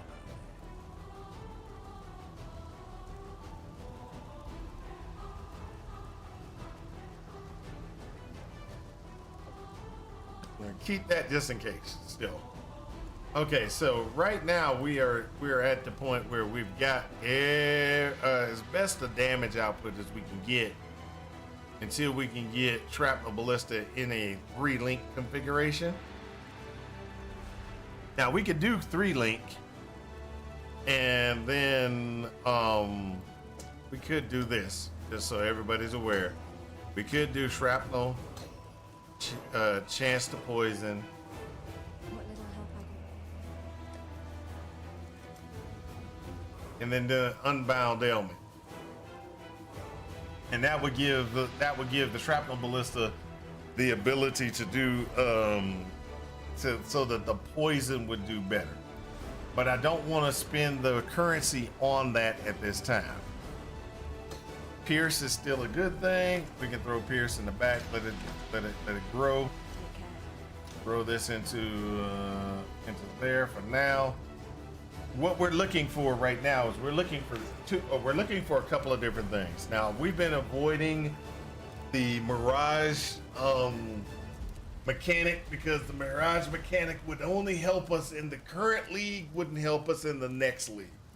So what I'm doing is I'm going with the base things that we could do without the league mechanic being a extra juicy type situation where it gives us currency and gives us the ability to be able to modify or do better on our gear. Now, as you can, just so y'all guys know, with all the talking that we've been doing, it has taken us 2 hours. 2 hours to get through the first doggone act. Yeah, that's slow. It's slow.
So now what we have is we have a choice to make on do we want to go what route we want to go.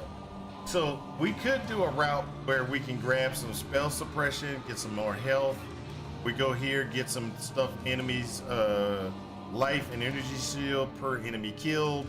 Then go into this configuration, grab some stuff and go down to get this accuracy configuration, because we do need the accuracy. Do not, as a person that's shooting bows, we need the accuracy. Accuracy is a very big, very important thing. So this will give us, you know, we're still going to get a lot more health and stuff like that back. This will give us some health, some energy shield, but also throws in a little spell suppression. So we could do this and then just go straight across down and get accuracy, which is the fastest way to get what we need. Or we can go back and go down and across. Personally, I'm gonna go this route because it's a lot easier, a lot faster. Gives us a little bit more survivability capabilities.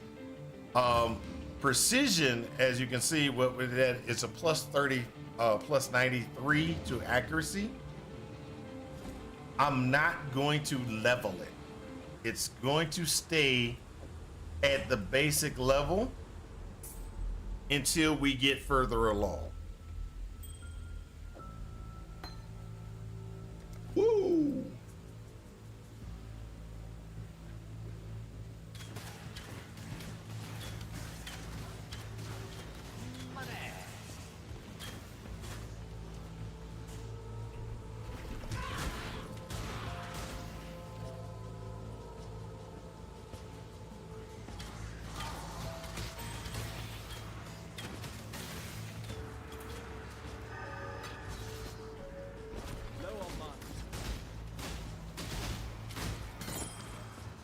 One of the greatest things ever.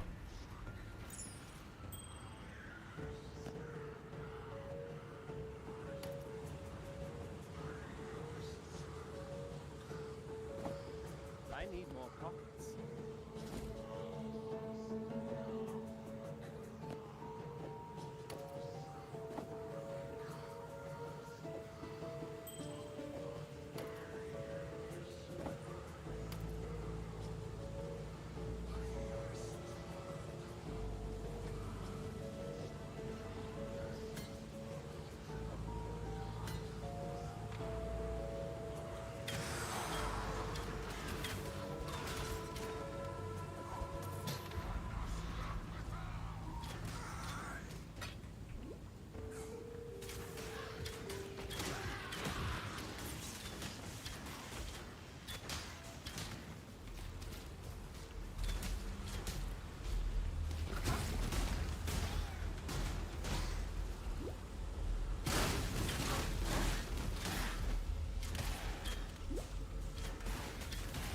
So we're gonna go ahead and we're gonna continue down this path. Pick up some Whirling Blaze. I'm unable. I am unable to pick up anything. Let's go back. Greetings. So early on, like I said, early on, you want to go ahead and you want to grab as much.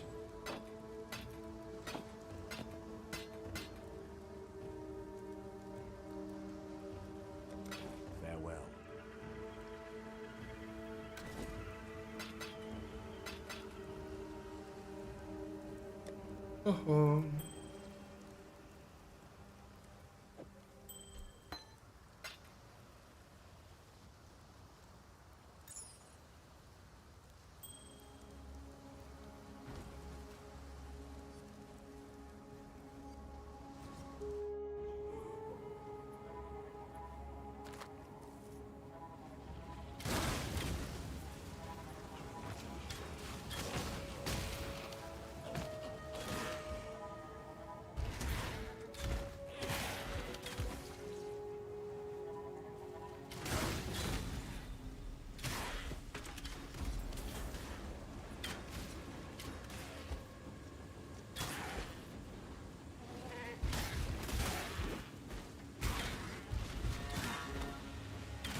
when you run out of currency, one of the best things that you can possibly do is start looking at those chests. Because they'll have like transmutes, augments in them, stuff like that.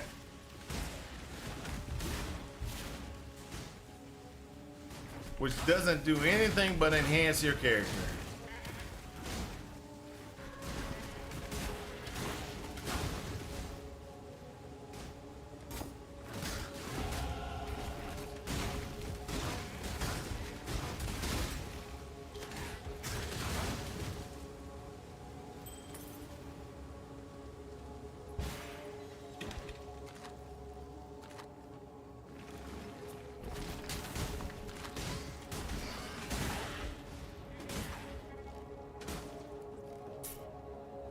Woo. Come. I'm usually the one making the ghosts. Someone's being busy. So in this zone, what you're gonna do in this zone is you're pretty much you're gonna just ignore everything. You just want to get to the other.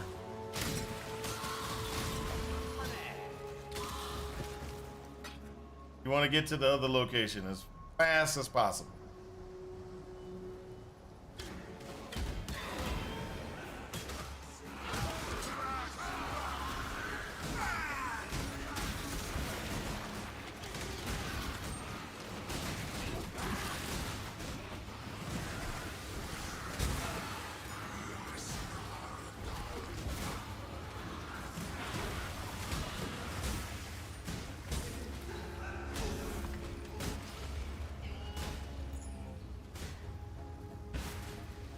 Caverns of Wrath.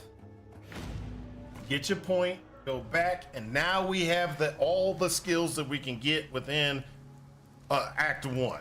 Okay, so this is where we go through and you go, okay, what things do we got? We got Reeve, we got Blade Vortex, we got Voltaxic Burst, Essence Drain, Icicles, Volatile Dead, Lightning Trap, Venom Gyre, and Fire Trap. None of these are what we're using currently. So you can just pick up anything. And so I'm gonna pick up Volatile Dead. Take care. I'm gonna go ahead and put Volatile Dead away. Thought I was gonna put Volatile Dead away.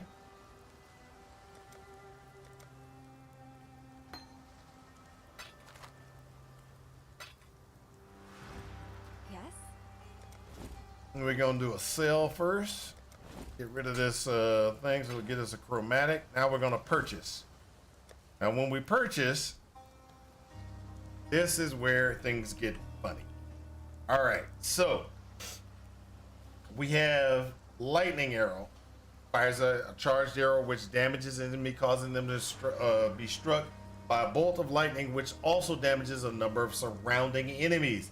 50% of the physical damage converted to lightning damage. Hits up to 3 additional enemies near the target. Shocks enemies as though 100% more damage. Shock. You heard that, right? Shock.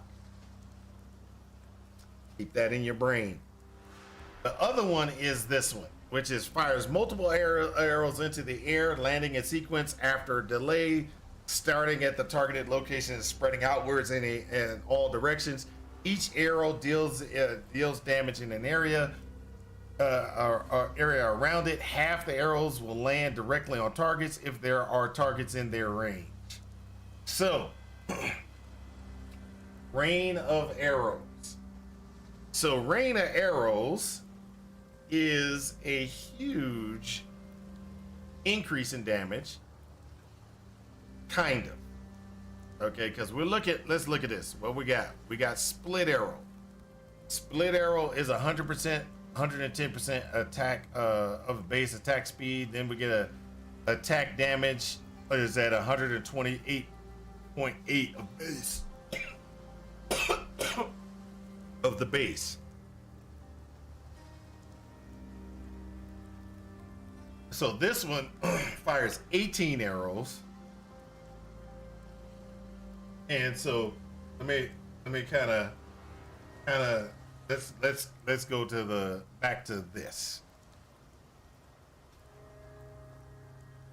Y'all can't see it. I'm sorry, but it's just no. And this is it. That way it's a little no. Nope, that's not the right one. Oh well, let's just leave it here. Okay, so we're gonna go ahead and import. Do this. Do this. Gonna go back to split arrow. Split arrow's doing 128, 126.9 damage, right? We go to skills and we do split arrow. Change this into rain of arrows at level 1. What happens is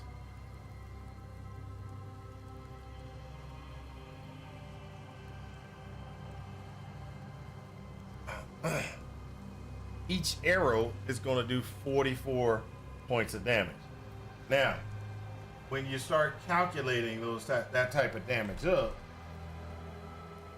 you get 44 times 18, which would mean it's a whole bunch, but it's not going to be able to do that much damage. So the most damage that you usually get with rain and arrows, the average hit damage is going to be approximately 4 arrows, I think it is.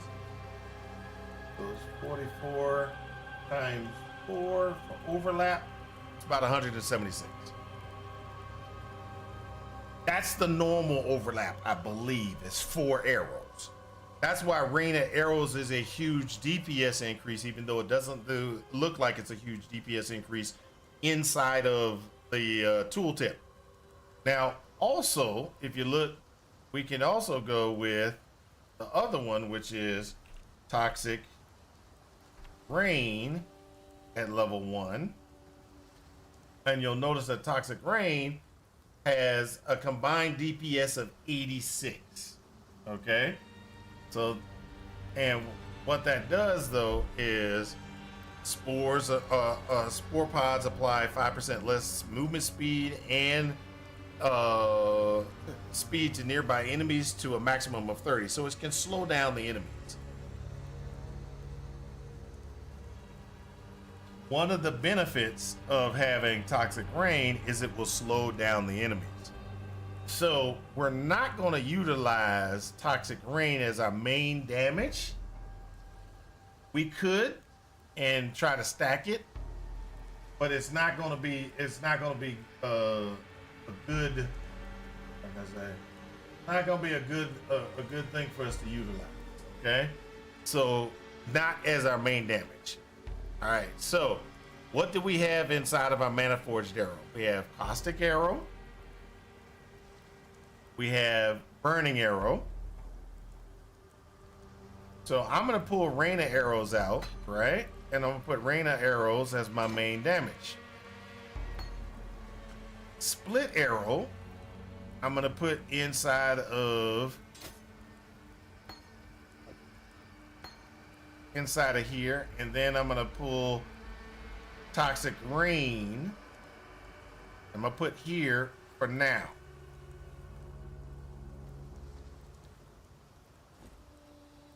So which one is gonna be the better one out of both of them? Toxic Rain or Caustic Arrow? Toxic Rain is not gonna be the better one to have, and the reason why is it's not gonna execute as often.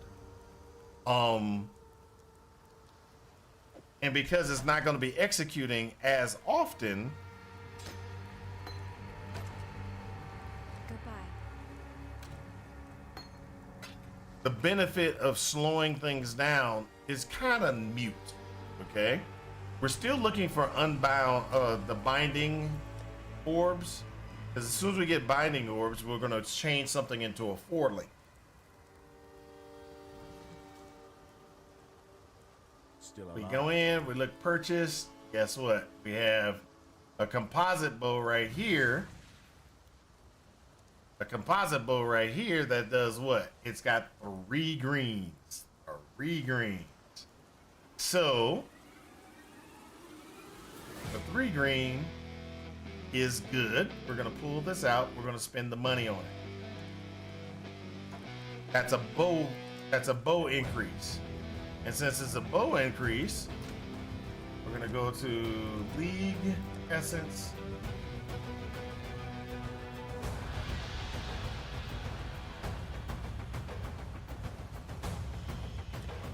We don't have anything to give there. So let's just go ahead and say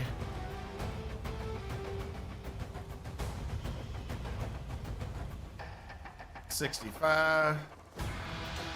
Precision's gonna go there. Toxic Rain's gonna go there. What little help I can offer. We don't have enough for another Mana Forged. What little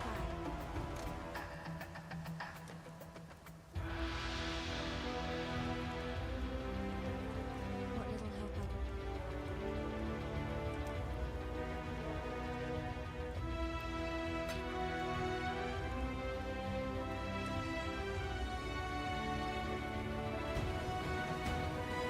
There we go. So we have Mana Forged Arrow going in place. That's gonna. So we got Mana Forged Arrow that will be doing Toxic Rain. Then we got Mana Forged Arrow that's going to be doing Caustic Arrow as well as doing Split Arrow. Then we have Frost Blink and Detonate Dead, which Detonate Dead didn't do. It's not really anything we're using. So we're gonna put Frost Blink here because we don't, and then we have Ballista that's gonna be. So one other thing that we could get. Hey, what's it? Oh, whoa, who's that? We got somebody who's. Oh, what's that? Hey, thank you for the follow, Hippie. Hippie Blow. Thanks for the follow. The other thing that we're going to be doing is, and we're just going through in this runs, we're just going through kind of explaining the enhancements we can do with Shadow. Music slightly quieter. Yes, I can. There we go. There we go. Music is quieter.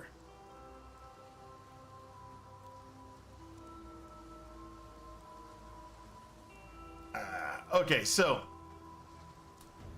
where was I? Oh, no problem, Hippie, no problem. So what that does is now we have rain of arrows. We got the other things that are going to be coming down, and they're just, you know, these other ones are just mana forged things. So let's go ahead and let's get over to back to the shipyard. We need to go ahead and we need to go through the shipyard, complete the things in the shipyard, then go fight Marivel.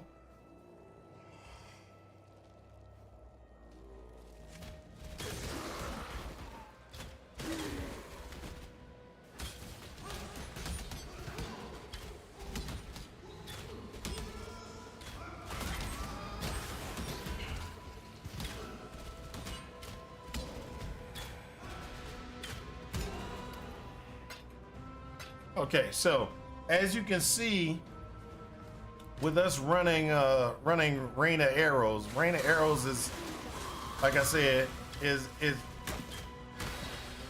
normally Rain of Arrows is like you get 4 arrow overlap. All 4 arrows is usually about the overlap you get for it. If you could get all 18 arrows, oh my gosh, you matter how much damage that would be. So you could, so we're gonna continue to run down this path of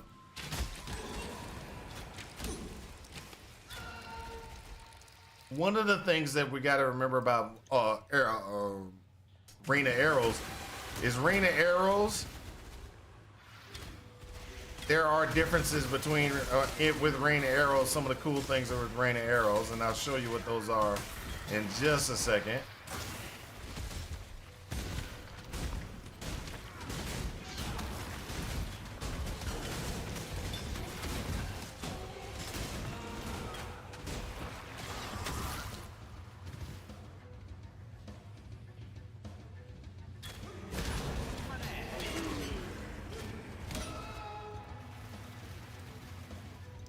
Ooh, let's get. You know I'm hungry. Ooh, what time is it? Oh wow! I can't believe I'm hungry so early.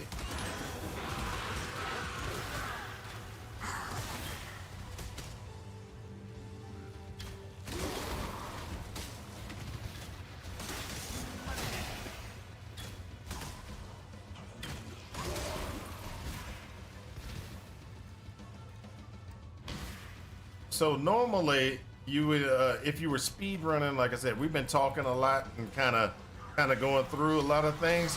But if you were speed running, we would already be at Maryville. Hold up.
Okay, let's get back to gaming.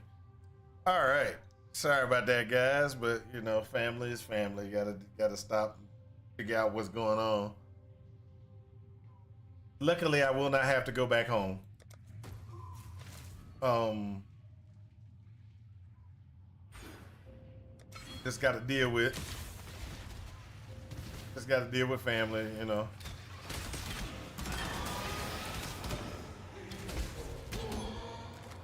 You know how you got family members that just mess up, and they just mess up. Well, that's what happened. Got family members that messed up. That's okay. As long as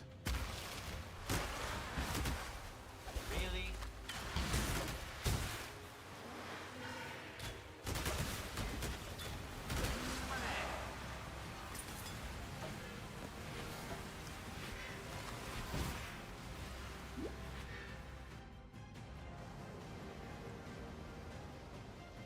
My fears and So why? Hey, the funny thing is, since they contacted me,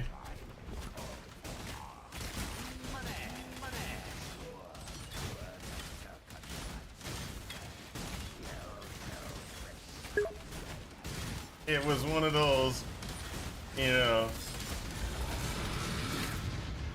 I almost feel sorry for you, Fairgraves. Dying twice. Can't be fun. Since they contacted me and everything like that, it's just one of those we you know, gotta understand and family was like, okay, gotta pray for him, blah blah blah, all the other stuff, and you gotta, you know, hey, let's just be honest, I'm a Christian and everything like that, and we start these prayer chains and stuff like that to how can I say, not enhance the, you know, but to kind of keep our family, you know, in God's eyes and stuff. So it's one of those that we have to kind of, you just do what you got to do, you know. It's kind of hard to explain. You just do what you got to do to make sure that your family's good, you know. And that's what we do, and that's how we take care of ourselves. Take care.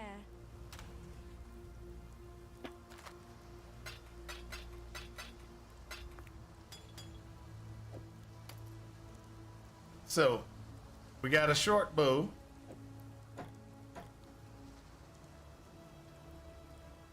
$61 damage versus 67 damage.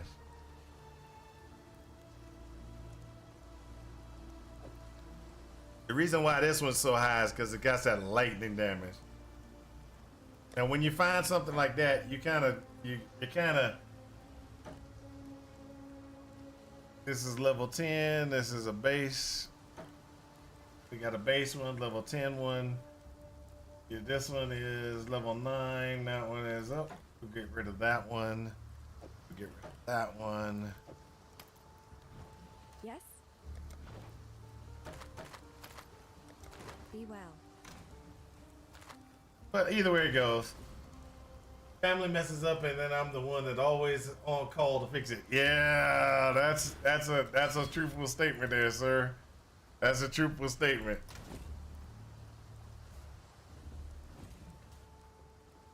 In my old age, I'm not gonna deny. In my old age, I kind of stopped that.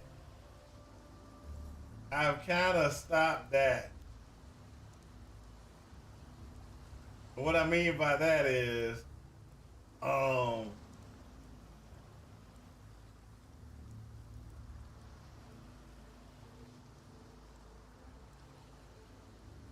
I mean by that is the following. When I was younger, I'd just be like, okay, fine, let's just get this done, take care of the family, get it all done. I'm the eldest son. I need to do my due diligence, cause you know, that's what I'm supposed to do. Now, in my old age, I pretty much changed my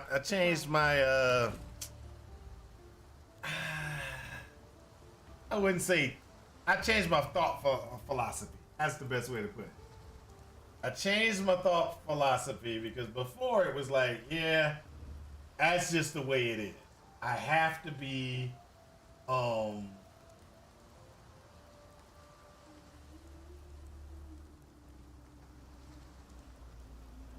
have to be the one that makes sure that everything's working, make sure everything's good, etc., etc. And why is my butt? Don't you hate it when your mouse buttons don't work?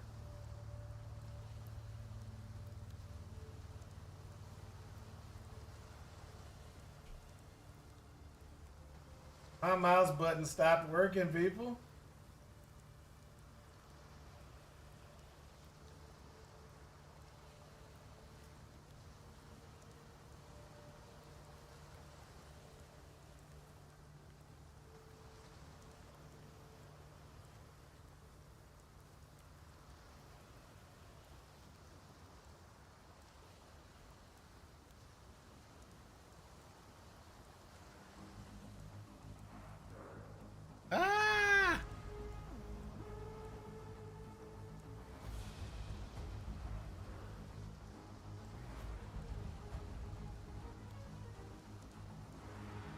I was wondering what was going on.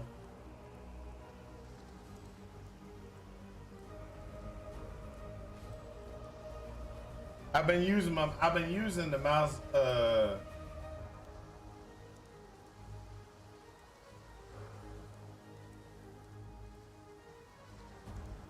I've been using the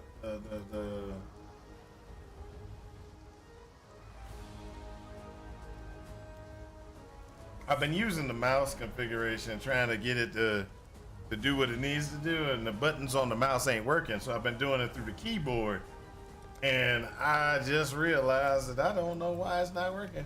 It should be working, but it's not. Okay, I'm not worried about it.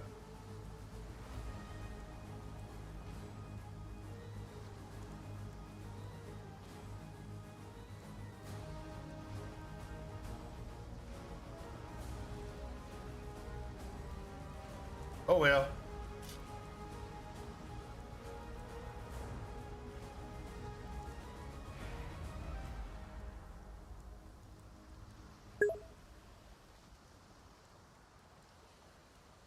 I'm super new to PoE, by the way. No idea what I'm doing yet. Oh, no problem, no problem.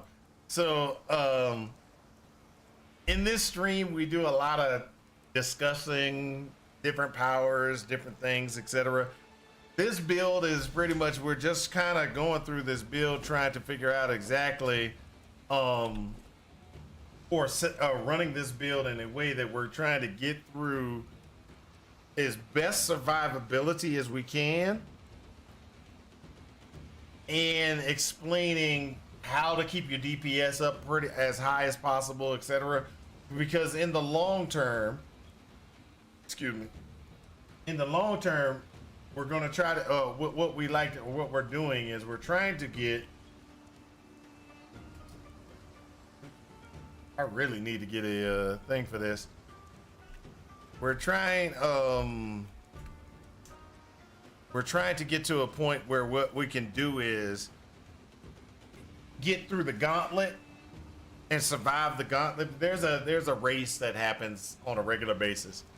So Are We Dead Yet and I are inside the trying to do this race, and we're trying to get to the point where we can be #1 assassin.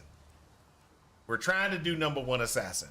Nobody plays assassins, but we want to be #1 assassin in the gauntlet at the next gauntlet. So we're trying and working hard on getting a build that's going to function and work so that we can be #1 assassin.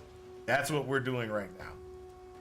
Now, I was sitting there and I was talking about Rain of Arrows, why Rain of Arrows was so good as a main power dealer. Well, we're going to go ahead and we're going to go through and discuss the differences between Rain of Arrows so that you understand.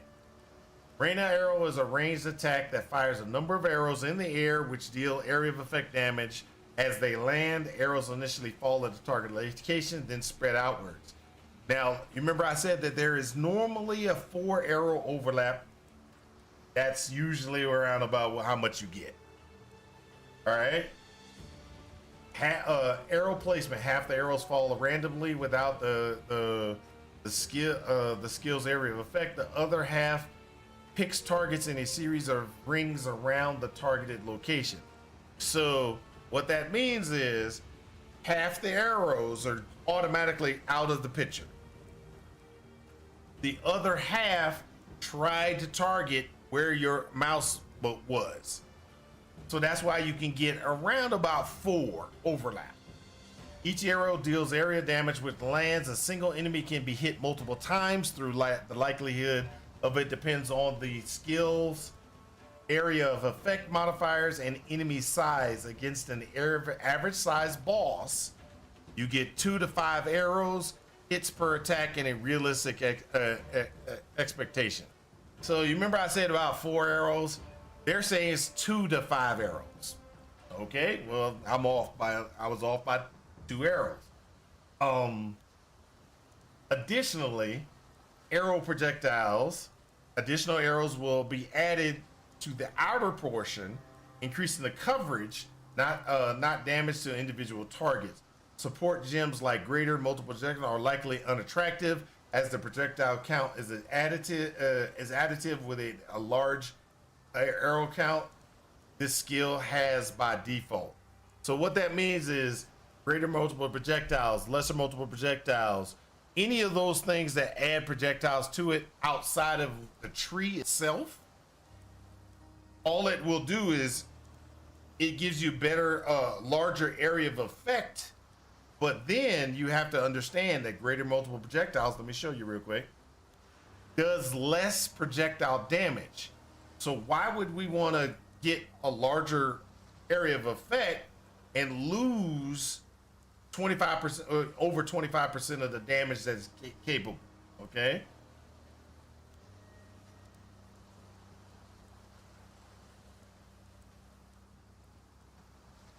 Effects like point blank use distance between where the skill was used and where it hit. Projectiles from rain do not collide with enemies or terrain. They cannot use mechanics like pierce or return. So in other words, what they're saying is you can just shoot and there's no other mechanics that split, things like that might not work. So then we have a couple of different things that we need to be aware of. Transfigured gems, which transfigured gems are different. So they change the base mechanic configuration of the arrow. So let's look at transfigured gem. Rain of Arrows artillery is a ranged attack that fires a number of arrows in the air, with each of them landing to deal area of effect over a short period of time. So, unlike the original skill, this transfigured gem has less damage effectiveness and fires arrows in a line moving forward rather than over a circular area. So, in other words, what this means is you cast here or you cast. Let's say we're going this direction. We cast here and the arrows go in a line. While the original Rain of Arrows, when you cast here, it'll circle the area. So in other words, point and it'll circle around it, or point and it goes in a line. So let's look at the last Rain of Arrows. Rain of Arrows of Saturation is a ranged attack that fires a number of arrows in the air, and each of them landing to deal damage in a short period of time. Unlike the original, the Transfigure has a less damage effectiveness, fire more arrows, and its arrows land slower. So all that means is it throws the arrows up and they come down very slowly. But you have a ton more arrows. You have a ton more arrows.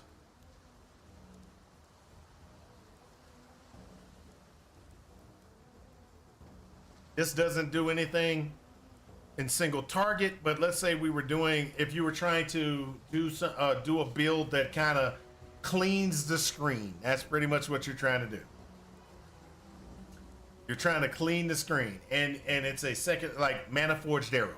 You could throw Rain of Arrow of Saturation and Mana Forged Arrows, and every time you're using whatever your attack arrow is, it would have a ton of arrows that would just saturate the area.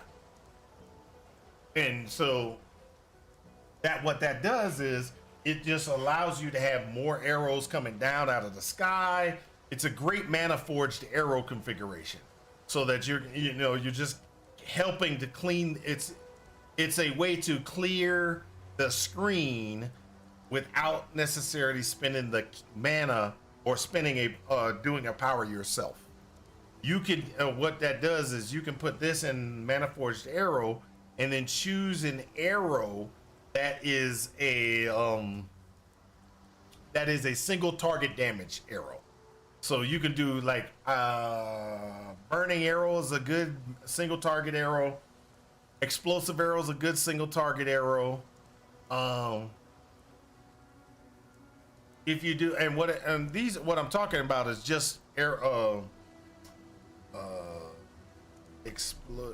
explosive arrow. give you an example of what explosive arrow does. It's a bow attack that fires an arrow which sticks to the terrain or enemy and explodes after a duration. Dealing damage in an area, an additional arrow stuck to the enemy will add their damage to the explosion, while also granting more damage with hits, damaging elements, and area of effect. Okay, so what that means, and this, let me kind of explain what you would do with explosive arrow. And if we were going to be doing this, this is one of the things that we got to be very aware of. You're going to want to do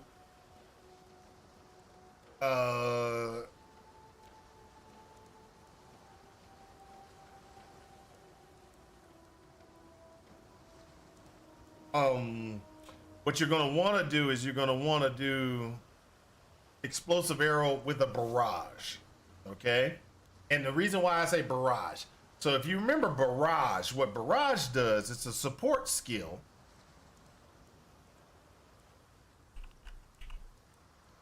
Barrage support is which modifies bow and wand attacks to fire additional projectiles in succession, much like the barrage skill. So what that does is, yes, you have less damage, but you're firing projectiles sequentially. You're going to be firing 3 additional projectiles, and you have more attack time per projectile. So what you do with barrage is you throw barrage in place, and when you throw barrage in place, you're going to fire things in a sequential. So you're going to fire boom, boom, boom, boom, boom, boom, boom, boom in one long stream. It kind of spreads, but it doesn't spread that much. And it's going to be one long stream. So you put explosive arrow, barrage, some type of multi-arrow configuration to add add as many arrows as you can, and you use that for your single target. You use your mana forged arrows to do the area of effect damage for your for the build. So that is one way of doing it, and that's probably where I will go long term. But currently, right now, this is just this.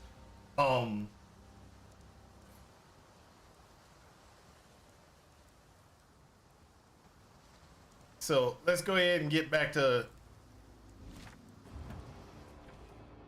Now we're in Merivale's cavern. What we're gonna do is we're just gonna kind of go through and get through the cavern as fast as we can to go fight Merivale.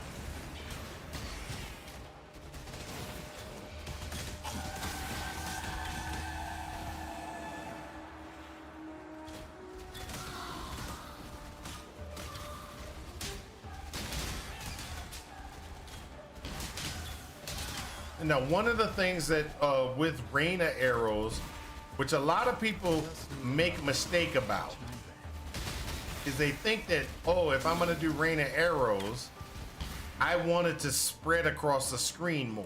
That is actually a bad thing, because the larger area that you do, the less arrows that you have are going to be able to do what you call single target damage.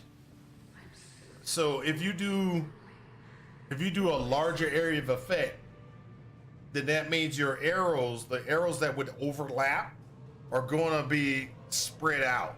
So you would shoot here and it would spread them further out, so you get less overlap. So you remember how it was saying that you have 2 to 5. If you say more, if you're going to go larger area of effect on a rain arrow, it will spread it out, and you're only going to get hit that target in the middle is only going to get hit maybe twice. If you shrink it, like with what's the name of that power? There's a power that shrinks the area of effect. And if you do that, then it tightens the area of effect up, and then you're going to have more arrows hit. So that's those are different things that you can look at or things that you need to consider when you're trying to use rain of arrows as your main damage dealer.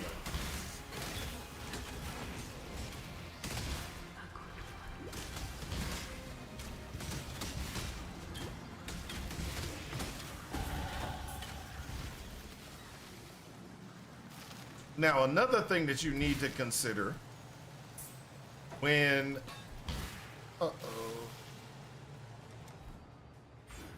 another thing that you need to consider when you're doing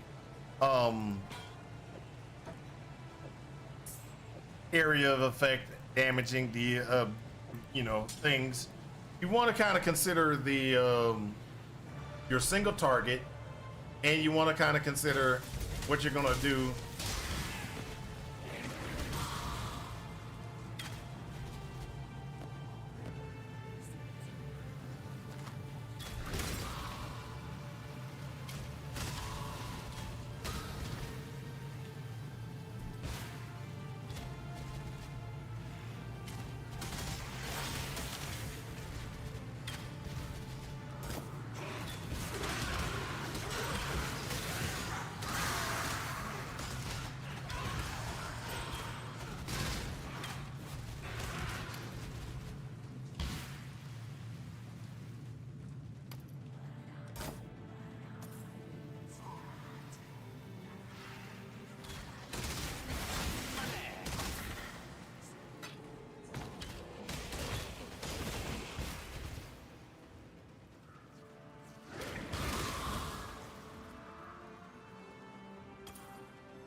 So one of the things that you can also do, because we're talking about utilizing the assassin. So there's a couple of things that we need to be aware of when we start talking about the assassin and what benefits the assassin can have or the ascendancy has. Now the ascendancy, hippie, that's one thing you need to know. The assassin is the worst class.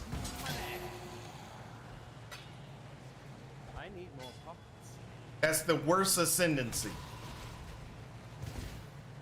I want you to be aware of that before you start going, hey, this is interesting. I need you to be aware that this is the worst ascendancy in the shadow. Trickster's better. Saboteur is better. The shadow is probably the worst class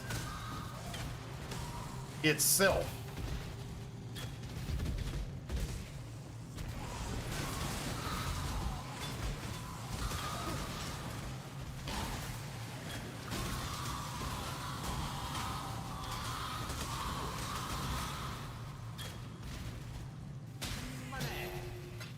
I was looking for that for a while. Oh.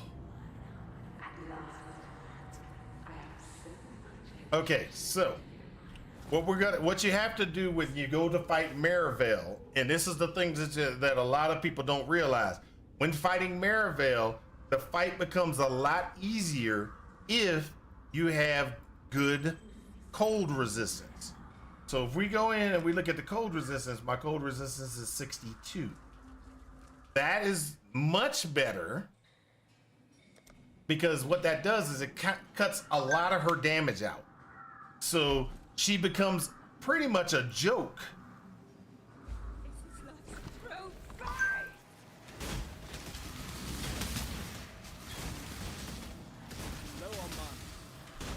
If she hits you, it's okay. She's pretty much a joke.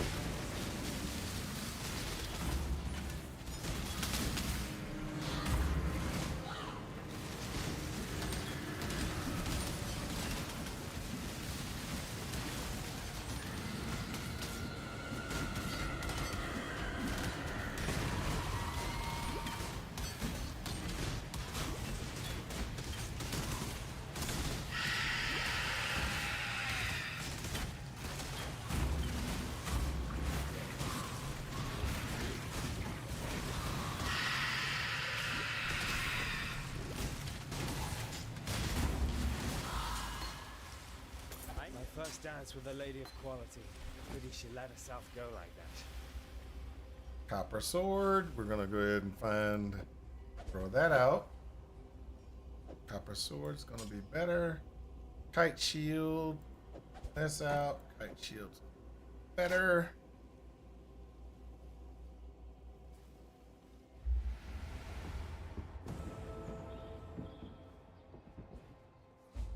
Oh, forest. Death has too many damp places to hide in the forest.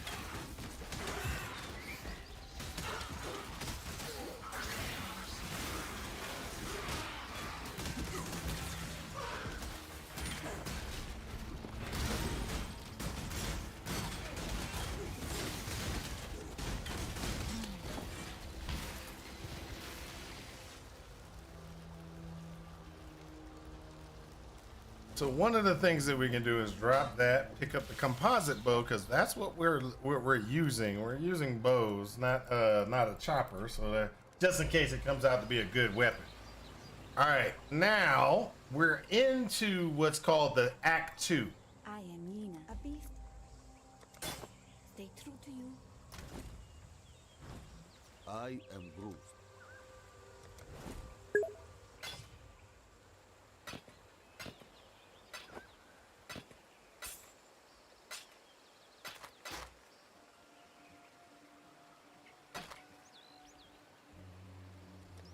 Exile. What's up, Rune? How you doing?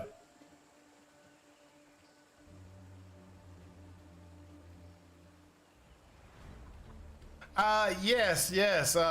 This is just so you're aware. This actually is let's just call it a test build for Shadow. I'm just kind of messing around with Shadow, the Shadow build to make the build a little bit, you know.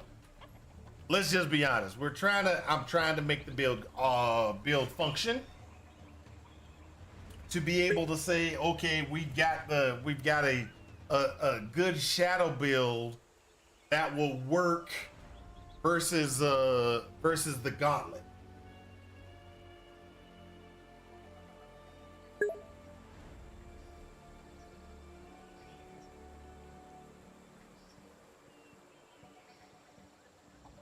Build guides definitely help out a lot. It can help out a lot. So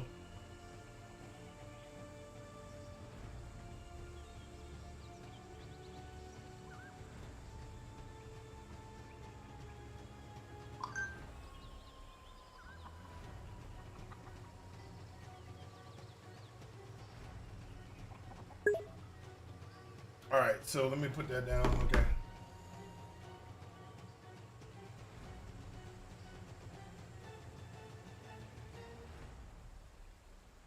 I started Archer and ditched Bow for Claw because of Cobra Lash. I don't know if that makes sense or not. It can. So one of the things hippie bloke you got to understand about is this: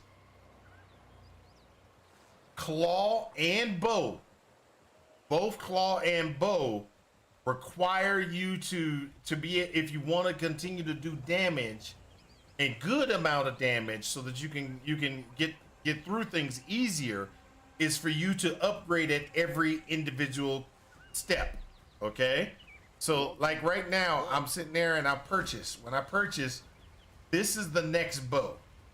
If you look at it, this is the next bow. This bow has no modifiers. It's just straight. The next bow is at 18 and it has some modifiers. So you want to make sure that you constantly upgrade, like your claw and everything like that, and make sure it's a magical claw if possible. Magical, magic or rare, and constantly keep that upgraded to be able to keep in front of the power curve to be able to kill mobs faster. I would check what you like playing. Try a little everything. There's a lot of flavors. I'm still new build. I'm still playing new builds every league. I've been playing for 2 years. I play new builds every league, and I've been playing for way longer than 2 years. I always try new. So hippie. I try new powers. I try new builds. I try new, new configurations just because there are so many. There are so many of them.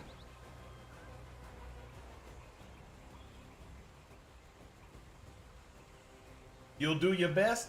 Well, it's not a problem. Hey, you can do I've got faith in you. I don't know if it was Rune, who was it that was joined the stream a while back, and they have never gotten to end game, and then we kind of worked with them and talked to them and everything like that, and then they started making it to maps, and they were like, I've been playing and for forever, and I've never made maps in every league, and then we kind of walked them through and explained a lot of things, and then they got to maps, and now they're getting the maps on a regular basis. Hippie, it is after you get a gist of how things are, you will be able to continue on. You'll be like, oh, I got the maps now, and that's easy for me. Then it's going to be, I now need to beat the pinnacle bosses. And then it's going to be like, how do I get to beat the pinnacle bosses? Then after that, I'm going to go ahead and tell you, you can stop there when it comes to me, because I do not do uber pinnacle bosses. I do the pinnacle bosses, the standard bosses. I don't do the uber bosses because they usually require a lot of currency to get your build just right to be able to do it. And I never have enough currency. Never have enough currency.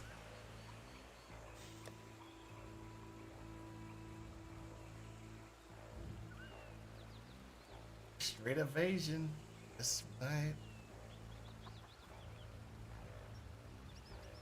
Okay, so what we were gonna look at and everything like that is next in this beautiful thing that we call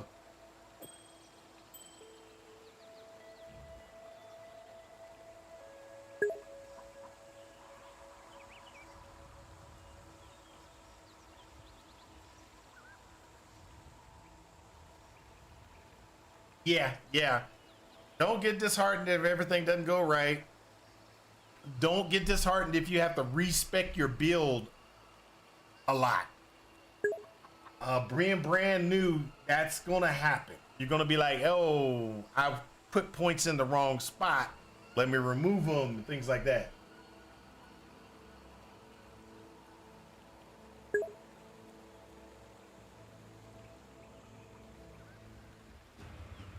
Yep.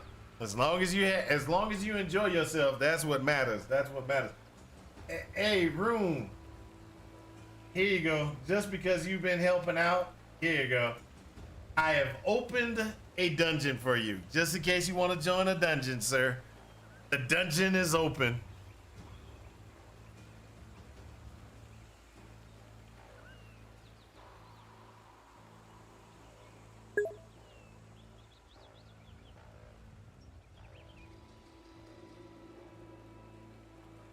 Hey, we got 3 people in the dungeon. We got Rune, Hippie.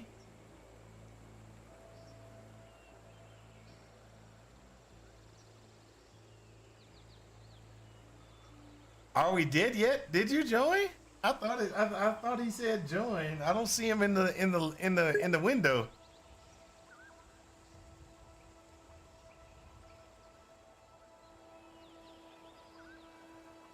I'm dying on the first floor. I'm calling it.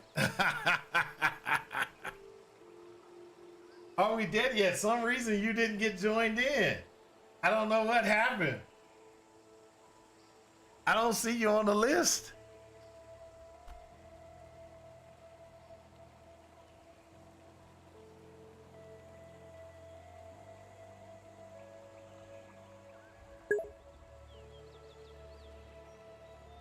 That's right. We didn't want you in there with your legendary weapon anyway. All right, so as we were sitting there and we were talking, there are other things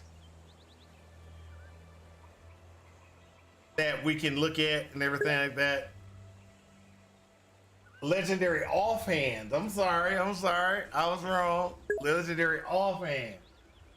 My Omega battery. Yes. I'm gonna have to say that's awesome that you got a legendary. Sucks that I didn't get one. It's just I wanted a legendary.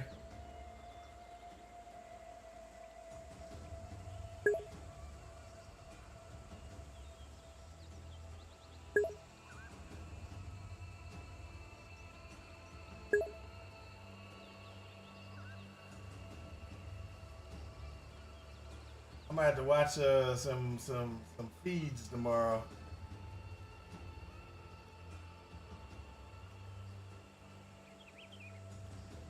I might have to watch a few days, actually.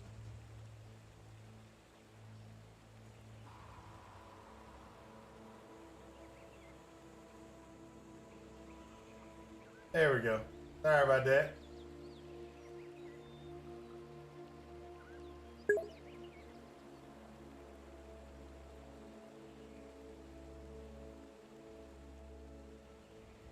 All right, so Mana Forged. Yes, I'm going Mana Forged. I'm sorry, I just saw the chat for YouTube. YouTube chat is always I'm always late on that one. But yes, I am doing Mana Forged. All right, so let's move forward.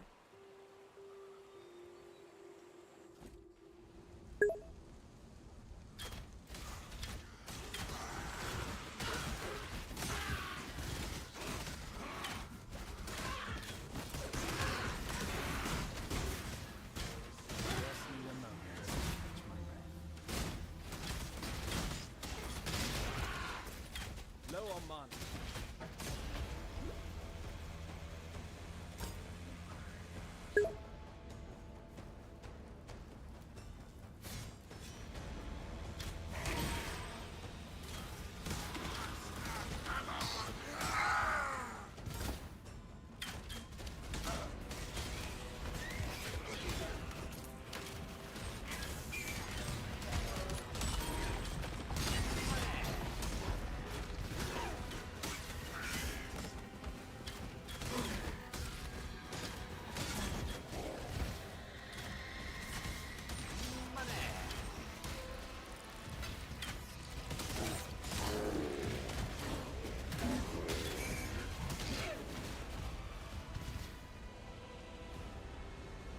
There we go.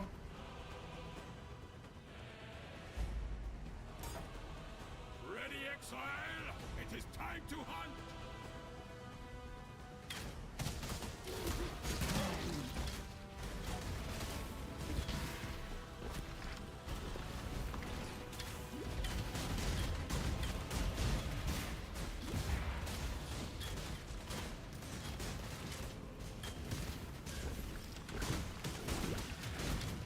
Hunt or be hunted, Exile!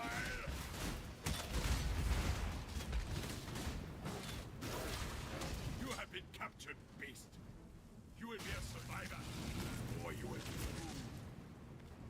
doomed.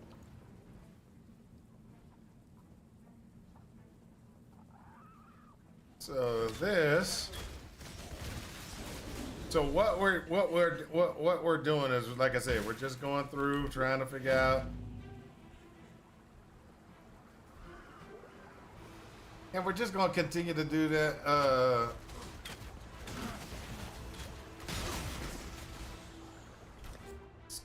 Hold up.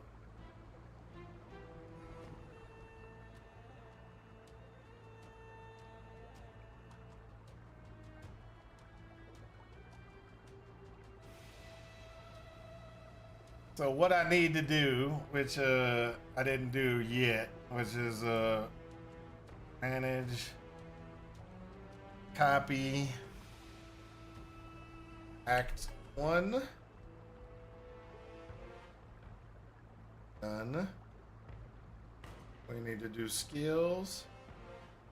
Manage. Copy. Act 1.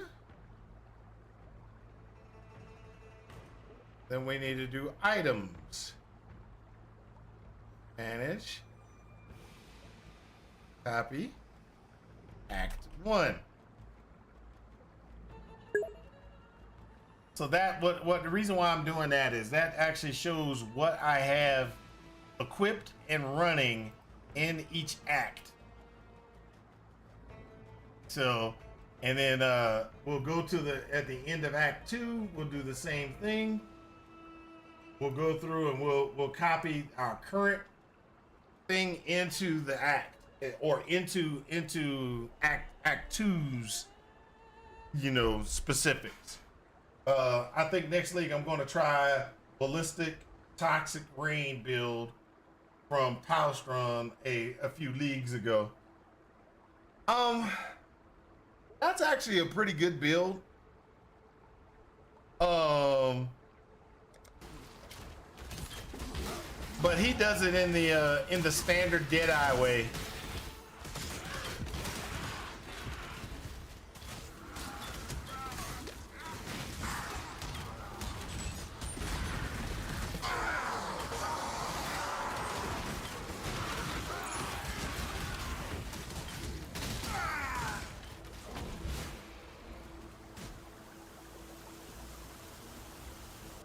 I'm not running a Deadeye.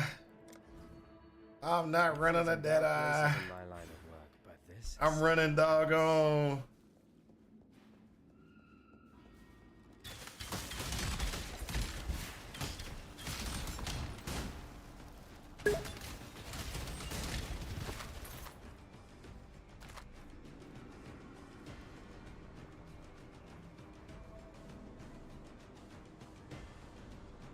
I know I'm thinking of trying Occultist, but not sure yet. We'll probably be determined when the next league happens. Yeah, that's true.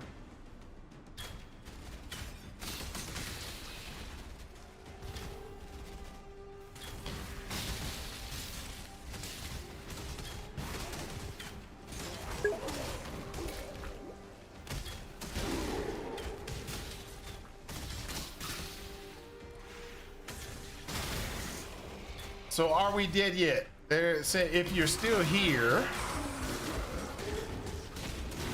I got questions.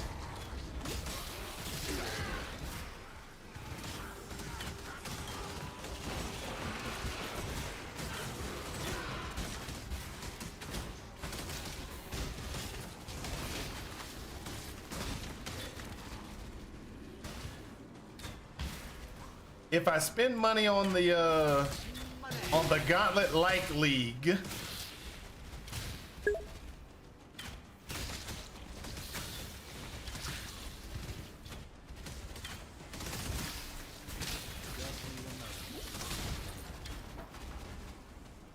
do we want to run that Gauntlet-like League as a hardcore solo self-found, or do we want to run it as a softcore?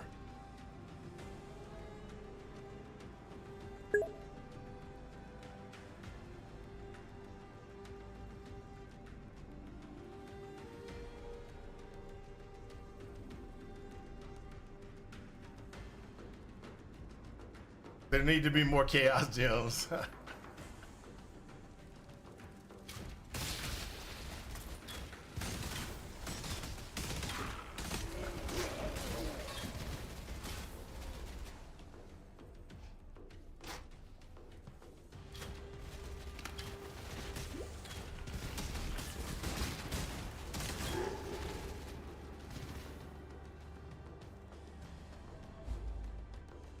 So, come on, are we dead yet? Answer the question. Hardcore solo self-found to keep it real. Okay.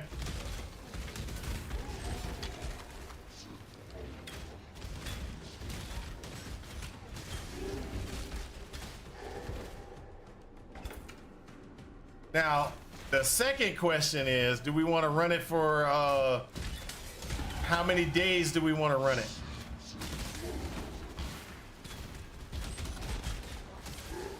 Do we just want to leave the league open for a while so we can try different builds, etc., etc.? Do we want to, you know, shorten it down to only so many days?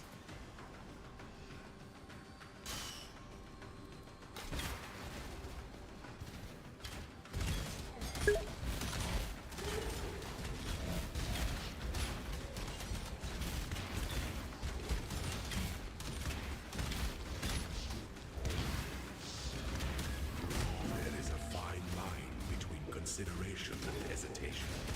The former is wisdom, the latter is fear.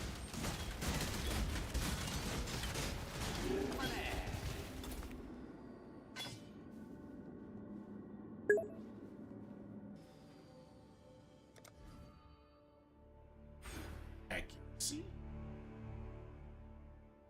I'd say a month, but you can hold off on starting it until we get a really good idea of how to level our builds. That's what I do plan on. I'd say, hey, O'Marley, thanks for the follow. Thanks for the follow. Oh, okay, let's look at the chat. Yo, I'm so hyped on 05. Me and a homie are returning to Softcore Private League for the new patch.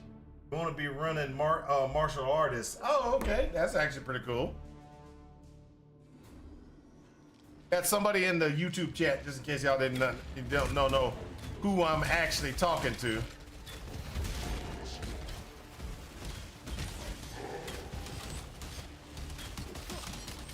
So are we dead yet? I am gonna probably, I would say I'm not planning on doing the league until after the weekend of the 29th.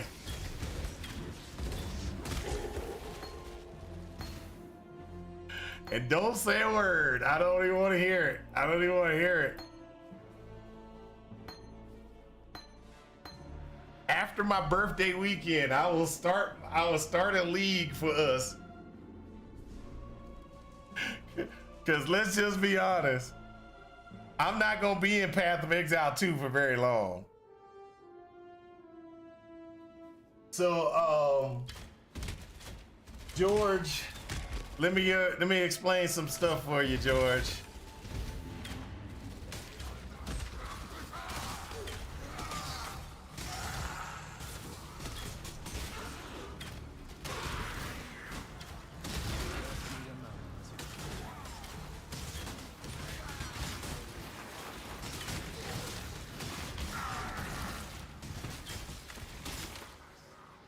So George, I'm not that big into, your name's George, right?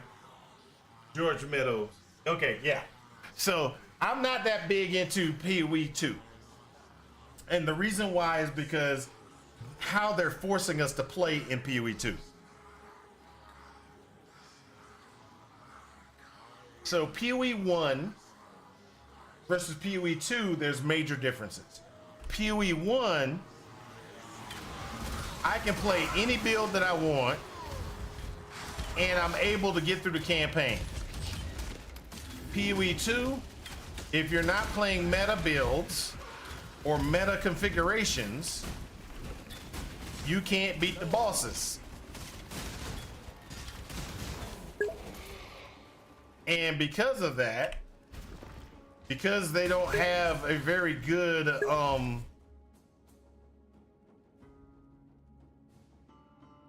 oh, you're over in Twitch chat now? Okay. All right. Oh, Marley. All right. So because they don't have meta, I love both PoE and PoE 2. I'm trying. Hey, look, PoE 2 is so beautiful. It is so beautiful. It has really good graphics. It has really good capabilities. It just sucks for gameplay for me. And I have, you know, I'm speaking as someone who hasn't played PoE 2. And that's my main problem. So like I can get online and yeah, I saw the announcements. Be exact, I got a video going over the announcements of all the cool things. Don't get me wrong. they have done a really good job for end game configuration. And what I mean by that is you get to the end game and there's a lot of stuff for you can do. You can, I mean, you got a lot of avenues and a lot of things that you can do at the end game. But the problem is not, for me, the problem is not the end game piece. The problem is getting to the end game.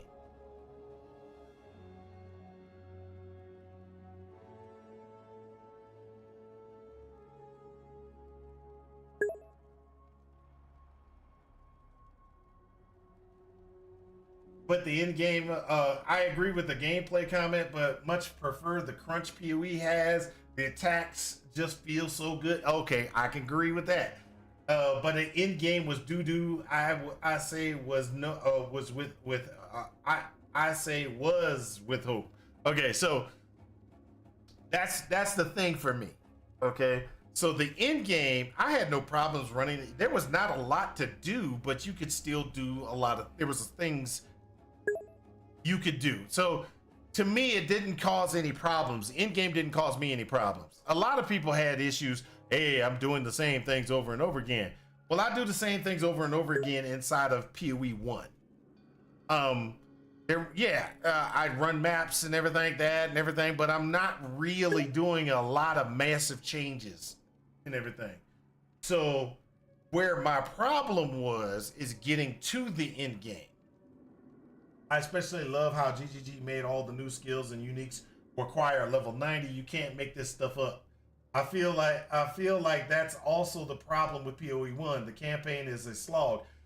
But okay, so yeah, I don't mind the slog of the campaign. Going through the campaign, I have no problems with that.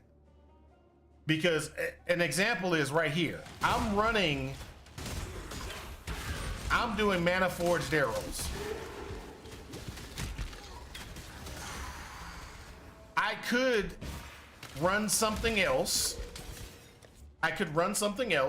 Get to the end game, and then switch over to Mana Forged Arrows or Mirage Archer or something like that. But I would be playing something I didn't play throughout the campaign. The thing is, for me, when we talk about ARPGs, it is a progression to become powerful. It's a progression to become, super awesome, right? If I'm playing some other power so that I can get to the end game, so I can try to switch into a different power, then I didn't really play my character in the power getting stronger and stronger and getting better, and throughout it's just boop. So for me, if you're going to make me switch at the end game, don't make me go through a campaign. Just instantly give me a character at level 90 so I can have access to everything. There's no reason for me to go through the campaign, so what that means is I'm not going to enjoy playing the end game very often, because it's like, boom, I'm instant powerful. Okay, I'm done. There's no achievement. There's no no investment into the character if I'm playing a whole different power set, so I could get to the end game and then switch the power set. That's what my problem is. Let me get back to what you just said. I think with PoE 2, there is freedom in how you can build a character, but it feels bad to play something off meta. I agree. I actually don't mind how hard it can be, but I hate how bad it feels when the other people are playing a meta build and finding it so easy. That's the thing for me. I don't mind the power fantasy, but let's be honest, the pops from occultist explosions, that's straight up. Okay, so O'Marley, back to what you just said. I want to point that out. Back to what you just said. How hard it can be. I can play the game I can fight the boss 20 to 30 minutes, then die. 20 to 30 minutes, then die. 20 to 30 minutes, then die. I've spent 1 hour trying to fight a boss, and I can't beat him because I don't have enough DPS. I've got all the gems that I need in place. I can't seem to craft up gear that I would need to make my build better so that I could beat the boss. So in all actuality, I'm stuck.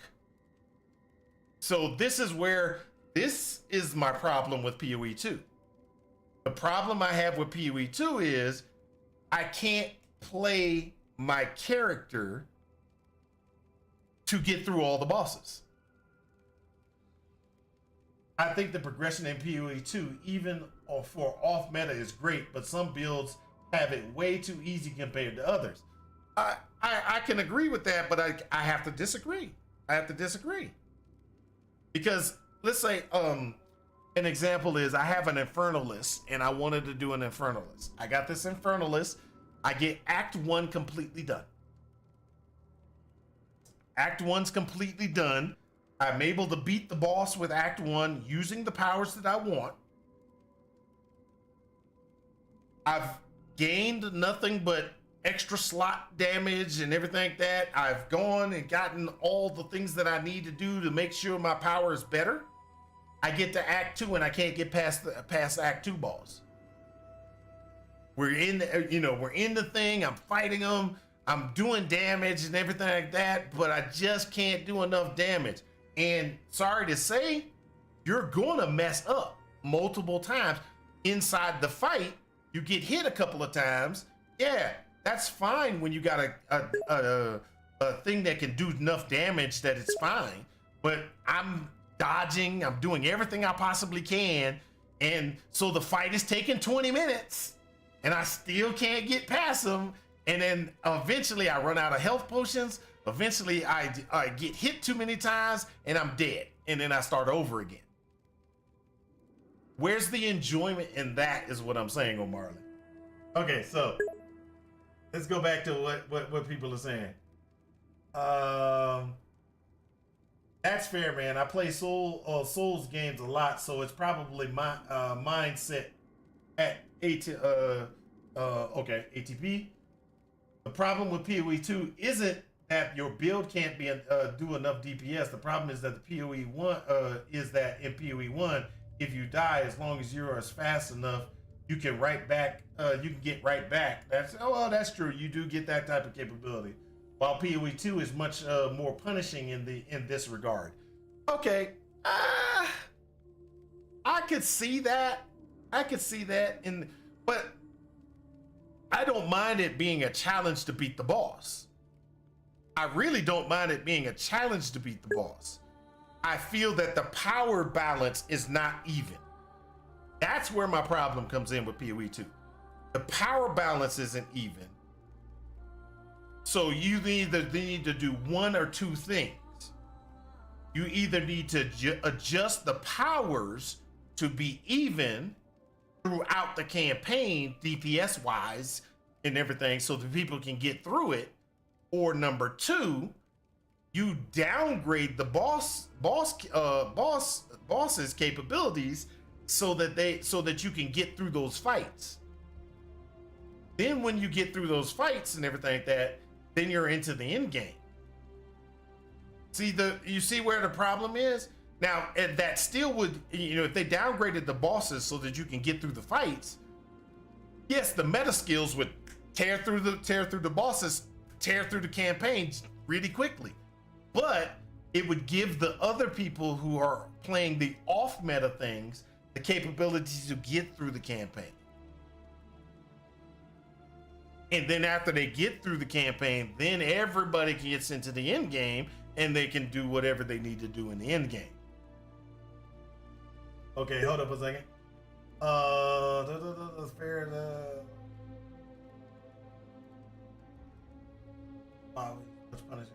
At that point, right. Okay, ATB at that point. All right. Building stun, shock, or freeze, etc. feels great in PoE2 for the reasons that you're talking about. Yes. Oh, trust me. I love freeze. I love freeze in PoE2. I do.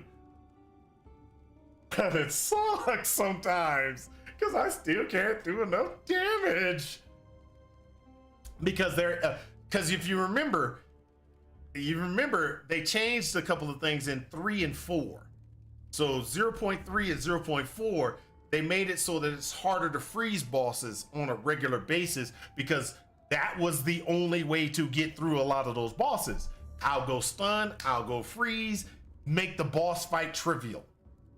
They were like, and so GGG thought about it, was like, we can't do that. We can't have people ramp through the bosses like that. We're gonna have to make it so that it takes longer for them to be able to get the build up for freeze. And we're going to do these other things that make it so that it's not as easy to use those things. But I love freeze and stun. Love freeze and stun.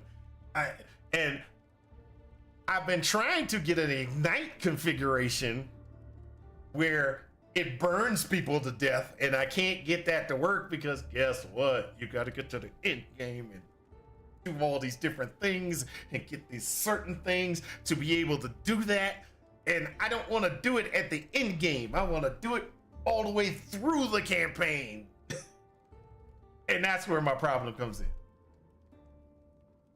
I think it's two problems. Meta skills should be nerfed and the bosses too. You always want to have some powers, and I don't disagree with GGG where there's always going to be powers that are going to be better. I don't disagree. There's always going to be powers that are going to be better. There's always going to be configurations that are just going to beat other configurations. That's going to happen. But you need to have the ability to get through the campaign with your other powers. That's where the problem comes in. So how do you get people through the campaign with the other powers? You either nerf the boss so that the other powers can function against them, or buff those other powers so that they do better damage and can get through those bosses.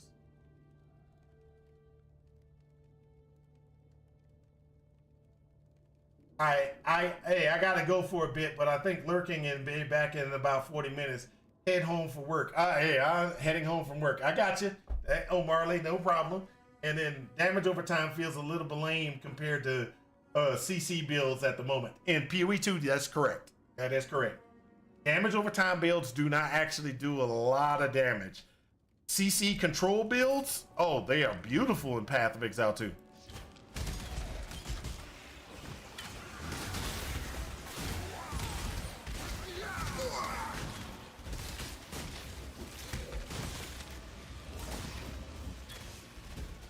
We got into this long discussion conversation.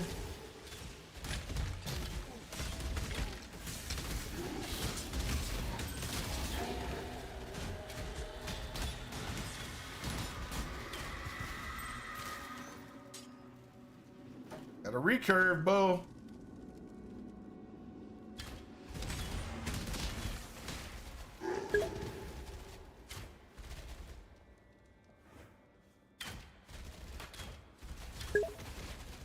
Okay, they rely on the new unique support or in-game gear to really go crazy. Well, true, which makes leveling builds the way people play the campaign at the moment.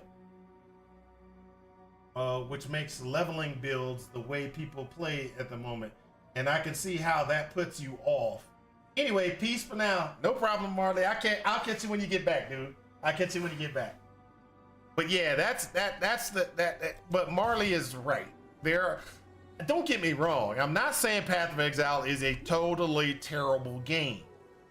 I'm saying that the gameplay wise, there is a problem GGG has. Their mentality is at this time very hard on those individuals that want to do something other than meta.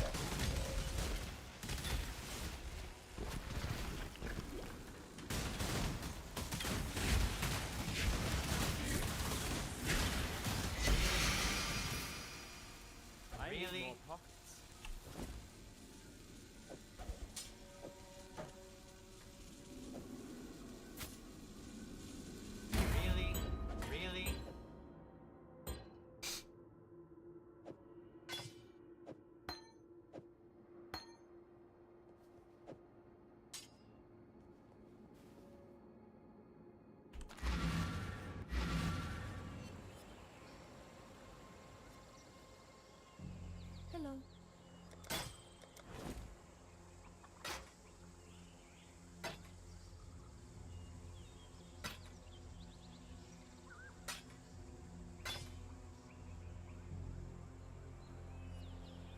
Now, Be well. since we're into the discussion phase of this of everything,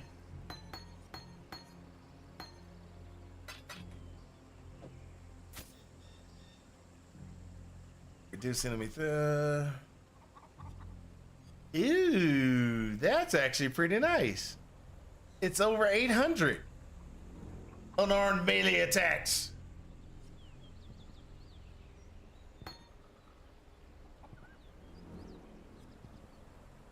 $74, 112.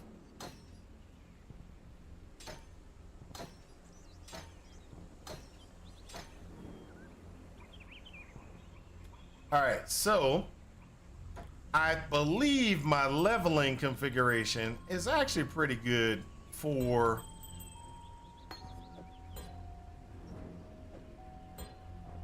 leveling configuration is pretty good so far. I'm still gonna need to go ahead and do some more tweaking, some more different things to get it better, but I do believe that it's coming together. Let's put it like that.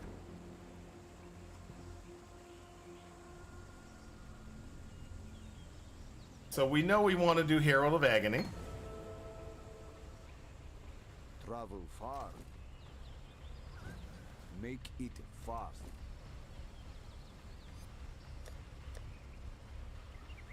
We still don't have a move boot, okay? Move. We still have no move boots. Armor evasion. This one's evasion. So if we pull this one, Going. we don't have any of those.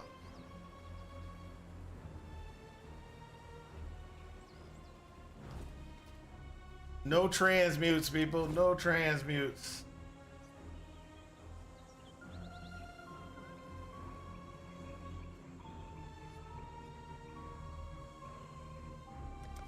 Goodbye.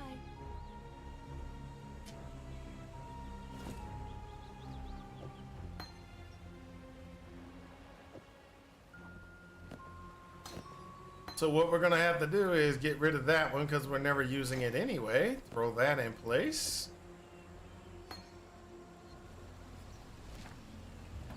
And then what we do is we make sure that we have chance to poison up. So now what happens is we got 40% chance to poison from the gym. That's from the gym. And we get 40% chance to poison from the gym. I'm sorry, the gym itself. We're also going to have a chance to poison from him, which is a buff. That gets us another 20%. So we're going to have a 60% chance to poison moving forward in the campaign. Now we're going to go ahead and grab this. We're going to get this one, and we're going to get that plus 500 accuracy, minus 2 accuracy per level. Then what we're going to do is we're going to go down into the, we're going to go down and grab the poison hit on chance configuration. So here, here, and there. That'll give us the ability to get more poison on a regular basis when we're doing our fighting, etc. So as right now, that's what where we are.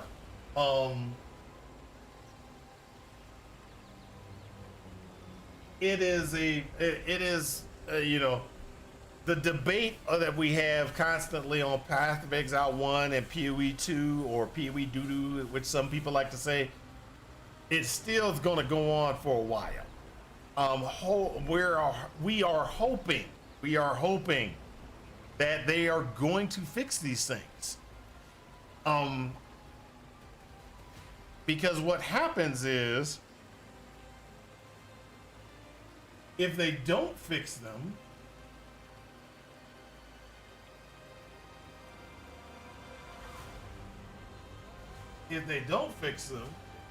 what's going to happen?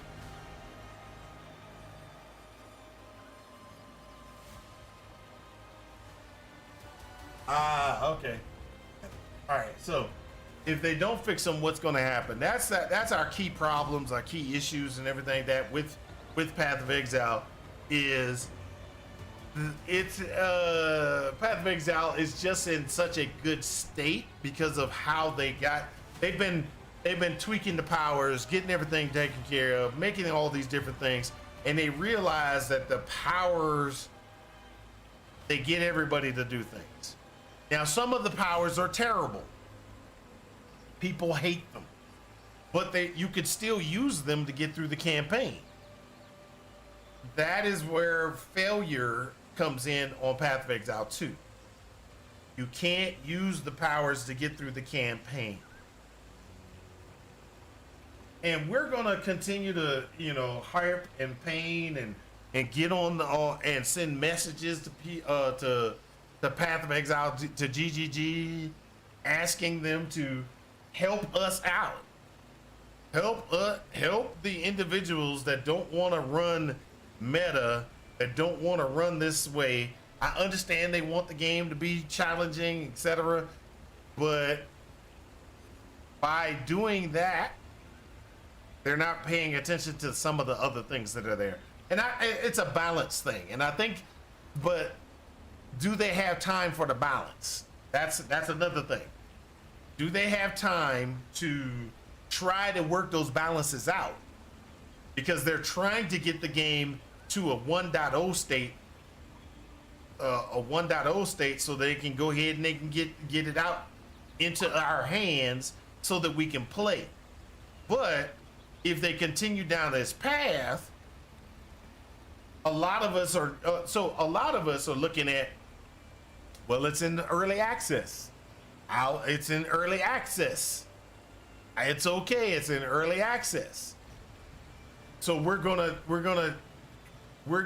be okay with them abusing us a little bit in the early access configuration. But when it goes live, if it's still in that state, how many of us are not going to play? How many of us are going to be like, okay, yeah, just put this to the side? You see what I'm saying? And I think that's the fine line that they're going to have to try to figure out, so that the game is not marked as this is a terrible game for anybody other than the people that like Dark Souls and I played Dark Souls, and Dark Souls is hard, but Dark Souls is hard, but you can still beat a lot of the things in whatever play style you configure. It's hard to explain. It's like when you play Diablo 2. Diablo 2 was a rough game. Don't get me wrong. Diablo 2 was a rough game. But when you're playing Diablo 2, you can play any power, any tree, and you can get through the whole thing. Path of Exile 1, I can play any power, and I can get through the whole campaign. You can beat PoE 1, get through the campaign using chain hook. It's terrible, but you can do it. It's not like you're sitting there, oh man, I can't get past this boss. It's been 2.5 hours and I still can't get past this boss. That doesn't happen in PoE 1. Even if you reset and you reset every time, I guarantee you still can get through that boss. PoE 2, yeah, you get, it's a little more unforgiving, but where does it fall? We're in early access. You have to give it in early access. You have to give it that they are still working on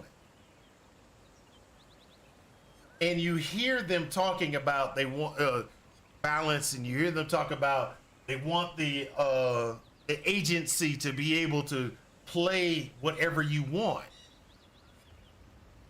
But the agency to play whatever I want doesn't happen because I can't play those powers. I've got multiple characters, multiple Path of Exile 2 characters that can't get past bosses. They have every damage node that they can have, can't get past the boss. They have every, defensive mod that they can, and they still can't get past the boss.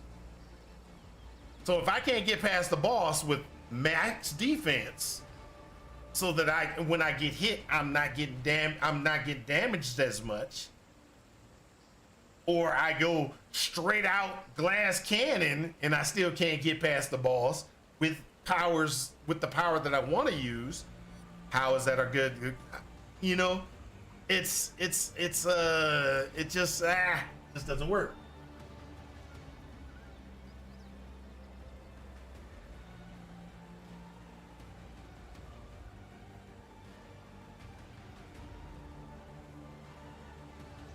True, but see, that's a difference though. So just in case y'all aren't reading chat, Rune says, I mean, it depends on the boss. I know back when Malagoro was immortal because he was healing back in his invuln state, and that invuln state got refreshed because he healed back above half health. I can understand what he's talking about. Yeah, but even if you were doing that, you could still beat the boss with chain hook. And I have to say chain hook because chain hook is the worst power. It's the worst power. Look, I can beat the boss. It may take an hour. But I can beat the boss with retaliation powers. I'm gonna be nothing but retaliation. Oh, he hit me, bam. Bam. Bam.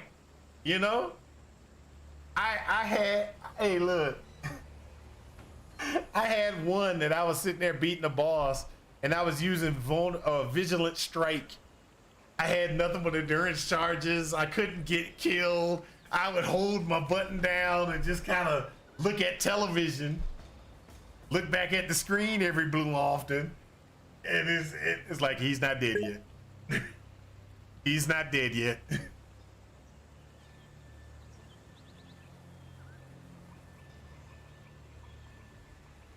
Yes.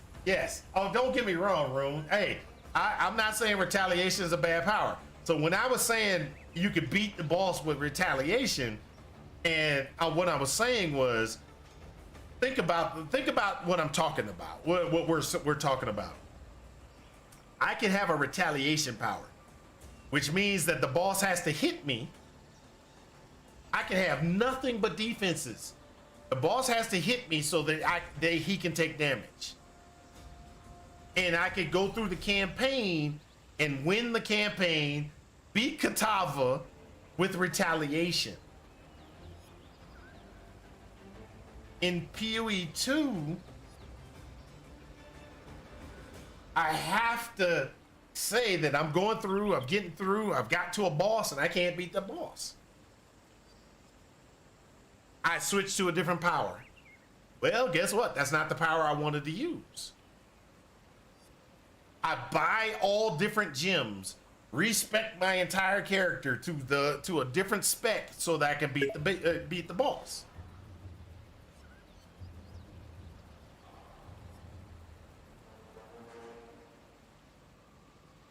Yeah, I don't know about that. Yeah, that could.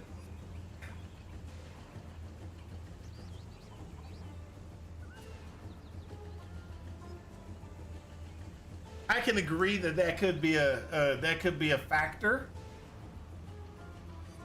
That could be a factor. But at 20 minutes into a fight, yeah, okay, I can see it. Because you could go 20 minutes into the fight, get a quarter of the life of the boss down, go back in 20 more minutes, now he's down to half. Nope, that won't work. That won't work. It won't work. The reason why it won't work is because of the following.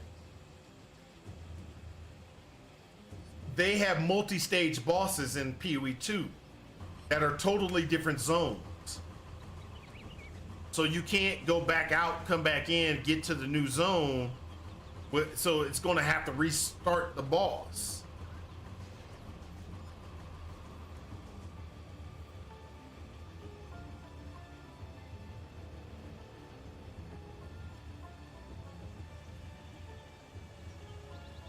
There are some seriously unplayable skills in PoE 1 as well.